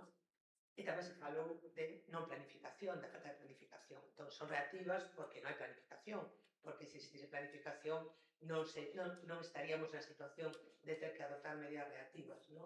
E este mesmo tema da ausencia de planificación saiu, creo que en todas as mesas de todos os encontros, non? E incluso, bueno, o lema que nos deixou no encontro de transición ecológica. Jaume Franquesa. Jaume Franquesa, perdón, a Jaume, porque agora non saía. Jaume Franquesa. O de que a falta de planificación é planificada, ¿no? Que é un lema moi preocupante, ¿no? Pero que deixou aí como unha idea. Despois, tamén indo ás preocupacións da sección e do Consello que están recollidas na guía que recolleu as conclusións do Foro Patrimonio e Sociedade. Aquí se falou de sensibilización e hai unha mesa dese foro que traballou e elaborou unhas propostas a partir dun análise, de anose, dunha proposta de obxectivos e de medidas a adoptar cara á educación patrimonial, ¿no? E cando falamos de educación patrimonial, desde a sección de patrimonio e bens culturais non falamos só de patrimonio cultural, dos monumentos, falamos do patrimonio do territorio como patrimonio, englobando natureza e cultura, ¿no? Entón, ese é un tema que tamén é recorrente na necesidade de traballar. Entón, eu quería darle un pouco a volta, ou por menos darle outra volta, ou ir hacia outro lado, un pouco no debate que estamos asistindo, e que falaba antes María José de si os visitantes, o sea, se os lugares se conservan porque se visitan ou se visitan porque se conservan, ¿no? Entón, aí hai unha preocupación que tamén está moi presente nos traballos da sección de patrimonio, que é esta idea de que realmente o territorio é dinámico, está permanente en construcción, o territorio é un elemento fundamental na nosa identidade, a nosa identidade que tamén está en construcción, ¿no? Entón, que territorio estamos construindo, se o seguimos construindo nós ou non o están construindo desde fora, ¿no? A idea un pouco de que nesas propostas do foro se falaba da necesidade de seguir construindo a paisaxe e que esa construcción non podía esquecer as actividades que a crearon esa paisaxe, ¿no? No sentido de que se sustituímos as actividades tradicionais que construíron o territorio por un monocultivo turístico, probablemente, non sei se seguimos construindo paisaxe, desde logo non seguimos construindo nunha liña de continuidade ou de evolución ou transformación a partir do que hai, ¿no? E tamén a preocupación porque que pasa cando a valoración, a apreciación dos valores culturais, naturais, xa non se fai desde a nosa propia cultura, desde a nosa propia análise, desde o noso propio coñecemento, sino que se fai desde a súa capacidade de converterse nun recurso turístico, que apreciamos aquelo que podemos vender e como apreciamos o que queremos vender, adaptamos o que queremos vender ao que o comprador espera obter, ¿no?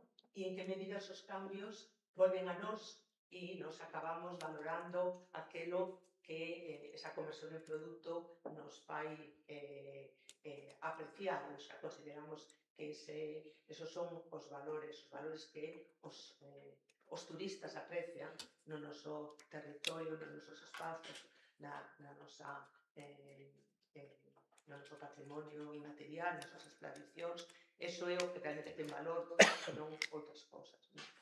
Que é bueno, eu penso que, non sei se saiu así moi claramente, pero creo que é un tema, por lo menos que está moi na preocupación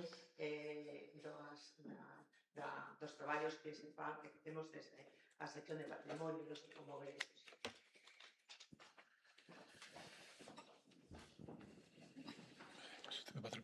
Eu xa sabes que non discrepo, así que non podo discrepar, además. Bueno, eu vou falar, pero tampouco vou discrepar, é dicir, pareceme unha reflexión moi acertada, moi pertinente e moi atinada. Efectivamente, esa pregunta de visitamos territorios porque se conservan ou conservamos territorios porque se visitan. Eu diría que dende unha perspectiva sociolóxica aí temos como dúas maneiras de cuidar e querer o noso patrimonio. Unha é darlle valor para nós. É dicir, e outra é a lógica prioritaria de activación patrimonial que se basa en poñer en valor hacia fora. Eso creo que está moi vinculado co que dis ti, é dicir, con esa cuestión de como é para fora, poñer valor, poñer en valor hacia fora, pois en consecuencia nos maquillamos, nos acicalamos para gustar a los demás. É dicir, dende o inicio, que che vou contar o que vos vou contar das lóxicas de activación patrimonial, pero supoñemos que aquí temos na mesa pois unha selección, un conxunto de bens culturais.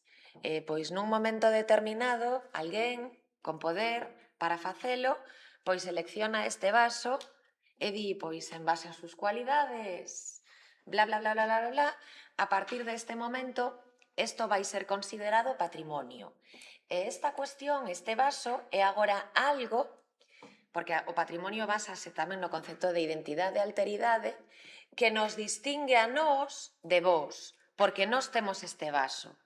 E nós outorgámoslle pois un significado. Isto a nós ten un significado simbólico, político, cultural, histórico, o que sexa. Pero ese significado cambia, é volátil, fluido, cambiante. Agora, a maior parte das activacións patrimoniais non se basan nas lóxicas de tipo identitario, non? Que se basan nas lóxicas de tipo mercantil, económico, é dicir, fundamentalmente turístico. Daquela, xa non imos defender isto polo valor que nos lle damos, senón polo valor que ten para vós. Se vos queredes que este vaso este, en vez de ter líquido transparente, teña viño ou teña cerveza, non sabedes o que imos a facer? Enchelo de viño, enchelo de cerveza, para que vos guste a vos. Non sei se me estou explicando. E claro, eso ten moitísimo perigo. Nese círculo no que nos atopamos bueno, pois agora era un pouco o que quería vincular, que non dou respostas, pero si máis preguntas. É que a imaxe turística que se proxecta de nós influe moitísimo na imaxe que temos de nós mesmos. ¿No? Por exemplo, a paisaxe bucólica que proxecta a propaganda turística da Axencia de Turismo de Galicia pode facer que pensemos que efectivamente E o TVG. é TVG. O sea, non aparece un eucalipto na propaganda turística da Xunta. Entón, pode facer que pensemos que aquí hai unha paisaxe bucólica, unha paisaxe virxe que non é real. A paisaxe galega está moi antropizada, moito máis antropizada que a paisaxe de outros territorios onde hai unha visión menos bucólica, non? E se me permite solo un inciso, é dicir, casi non aparecen nin persoas nesas campañas. Só peregrinos. Claro, claro, que ten o seu aquel. Entón, Nin mascotas. Son clichés destinados a vender un produto cultural, porque ao final é inevitable que a cultura se convirta tamén nun fetiche, nun obxecto de consumo, o que decía o vello de Treveris, non? Que o capitalismo ten que convertir todo en mercancía, non? E entonces este é un problema cando a cultura, que é un fenómeno moi distinto, moito máis profundo que unha simple mercancía, pois se reduce a ese esquema mercantil destinado a ter un consumidor, a ter un tipo que nos veña aquí a consumir este produto, non? E iso produce toda unha serie de reduccións, non? Como que se dá no tema do entroido de outras prácticas inmateriais, non? E por aí, eu insisto que se perde moi boa parte da complexidade do fenómeno cultural e da súa autenticidade ou a súa integridade, non? E iso eu creo que tamén é mesmo, agora poderíamos aquí enrollarnos explicando que esa é a traxedia do Camiño de Santiago, porque o Camiño de Santiago é un ben cultural tremendamente singular, arqueolóxico, material, testemunho de moitos centos de anos de peregrinación a pé a Santiago de Compostela e probablemente anterior ao período medieval, porque tamén os camiños medievais se asentaban sobre vías de comunicación anteriores, non? Entonces, todas esas pegadas sobre o territorio que son os camiños de Santiago, a partir dos anos 60 se convirten nunha especie de obxecto de consumo turístico. E para iso o que houve que facer é metelo nun estuche, nunha concepción non patrimonial, sino turística e a partir dos anos 60 o que vamos vivindo é unha banalización da dimensión patrimonial do Camiño de Santiago.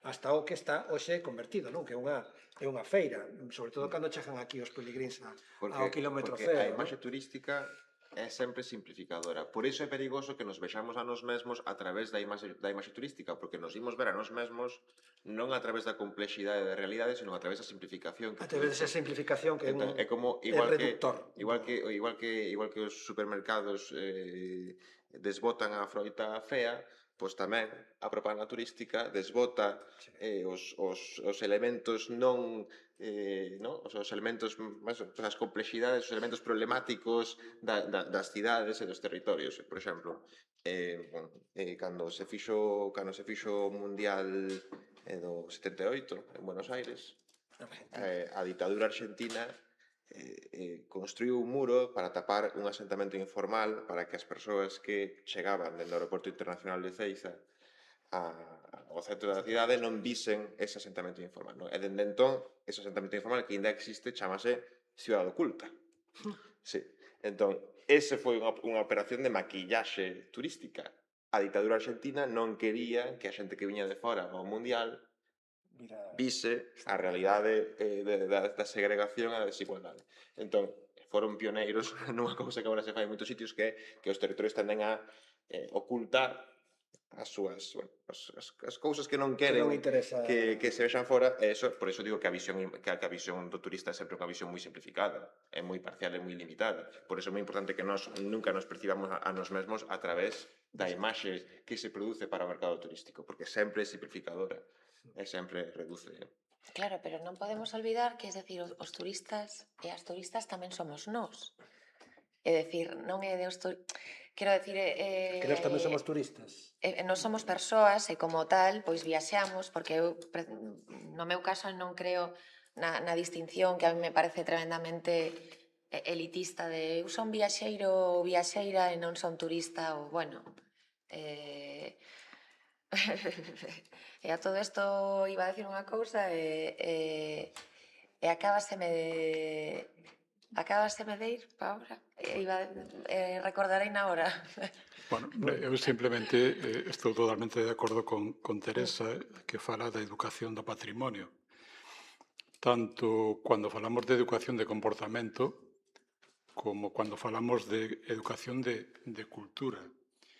E hai unha realidade que é que non se pode querer aquelo que non se conoce. Nós aquí en Galicia, sobre todo que é o sur, a provincia de Ourense, temos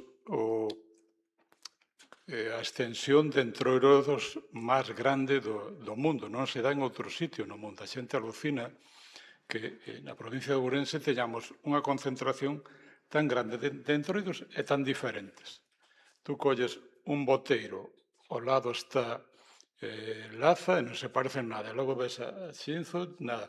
Ves o boteiro de Vilariño e temos unha riqueza, e vas a Ríos, nin que fora feitas por un ordenador, que cada máscara é totalmente diferente. Temos unha riqueza. Entonces, eu quero, de alguna forma, acabar, entre comillas, esta charla dicindo que é bo que temos un entroido e unha cultura moi importante, que temos que conocela no bo sentido, e iso o que nos vai dar é riqueza.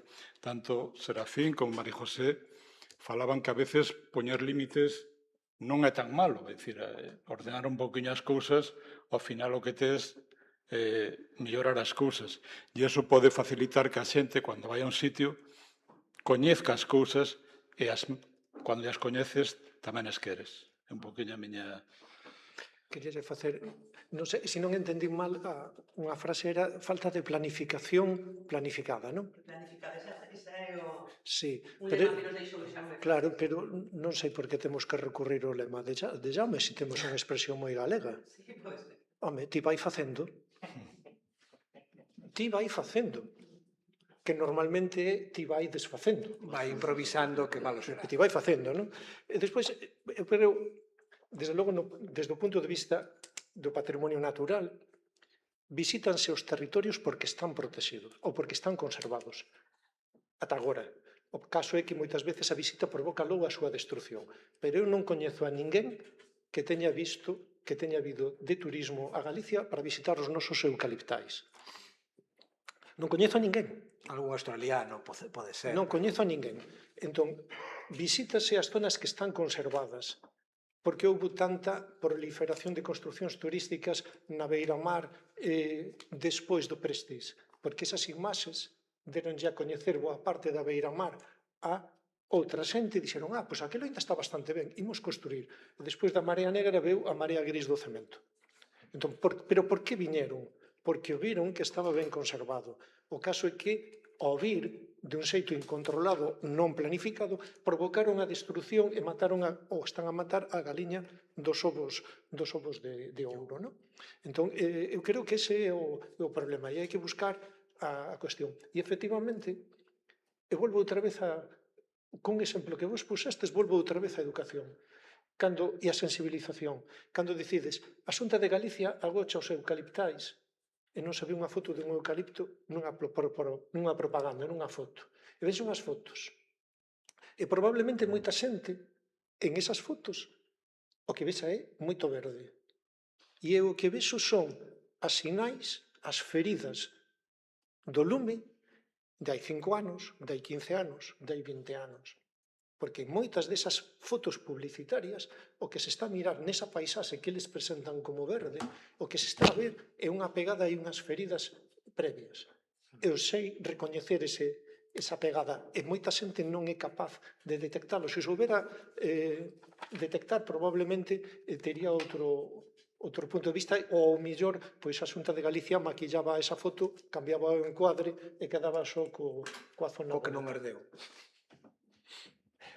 Moi ben, pois creo que son as 7:30, boa hora para pechar a xornada de hoxe, este quinto encontro, agradecéndolle a todos e todas as presentes e os que están véndonos por streaming a súa presenza e particularmente a María José, a Xusto, a Iago e a Serafín, pois as súas magníficas intervencións e que tuveran a disponibilidade para chegarse aquí a discutir e romper a cabeza connosco. Gracias pola vosa presenza e vémonos noutra... Todavía nos queda outro sexto encontro que aínda non sei cando será. Sí, sobre a planificación da protección civil fronte ás catástrofes do patrimonio natural e cultural. Bueno, decir en micro para que se enteren os que tal, o último encontro temático transversal que nos queda é o tema da planificación civil e o impacto sobre as catástrofes no patrimonio cultural e natural, que é un tema, bueno, pois que co tema dos incendios precisamente, pois pon encima da mesa como podemos utilizar as políticas de protección civil, esas grandes esquecidas, que só nos acordamos delas cando trona e cando chove, cando mergulla, ou como cando caiu a muralla de Lugo, pois cando se derrubaron outros castelos, que xa tamén por aí caeron algúns lenzos de castelo. E ese tema da protección civil e o patrimonio cultural pois tamén nos parece un tema moi interesante para poder utilizalo como sexto encontro temático transversal. Que será cando? Porque non... En principio, o próximo mes. O próximo mes, o mes de xuño. Pois ali nos veremos. Moitas gracias. Moitas gracias.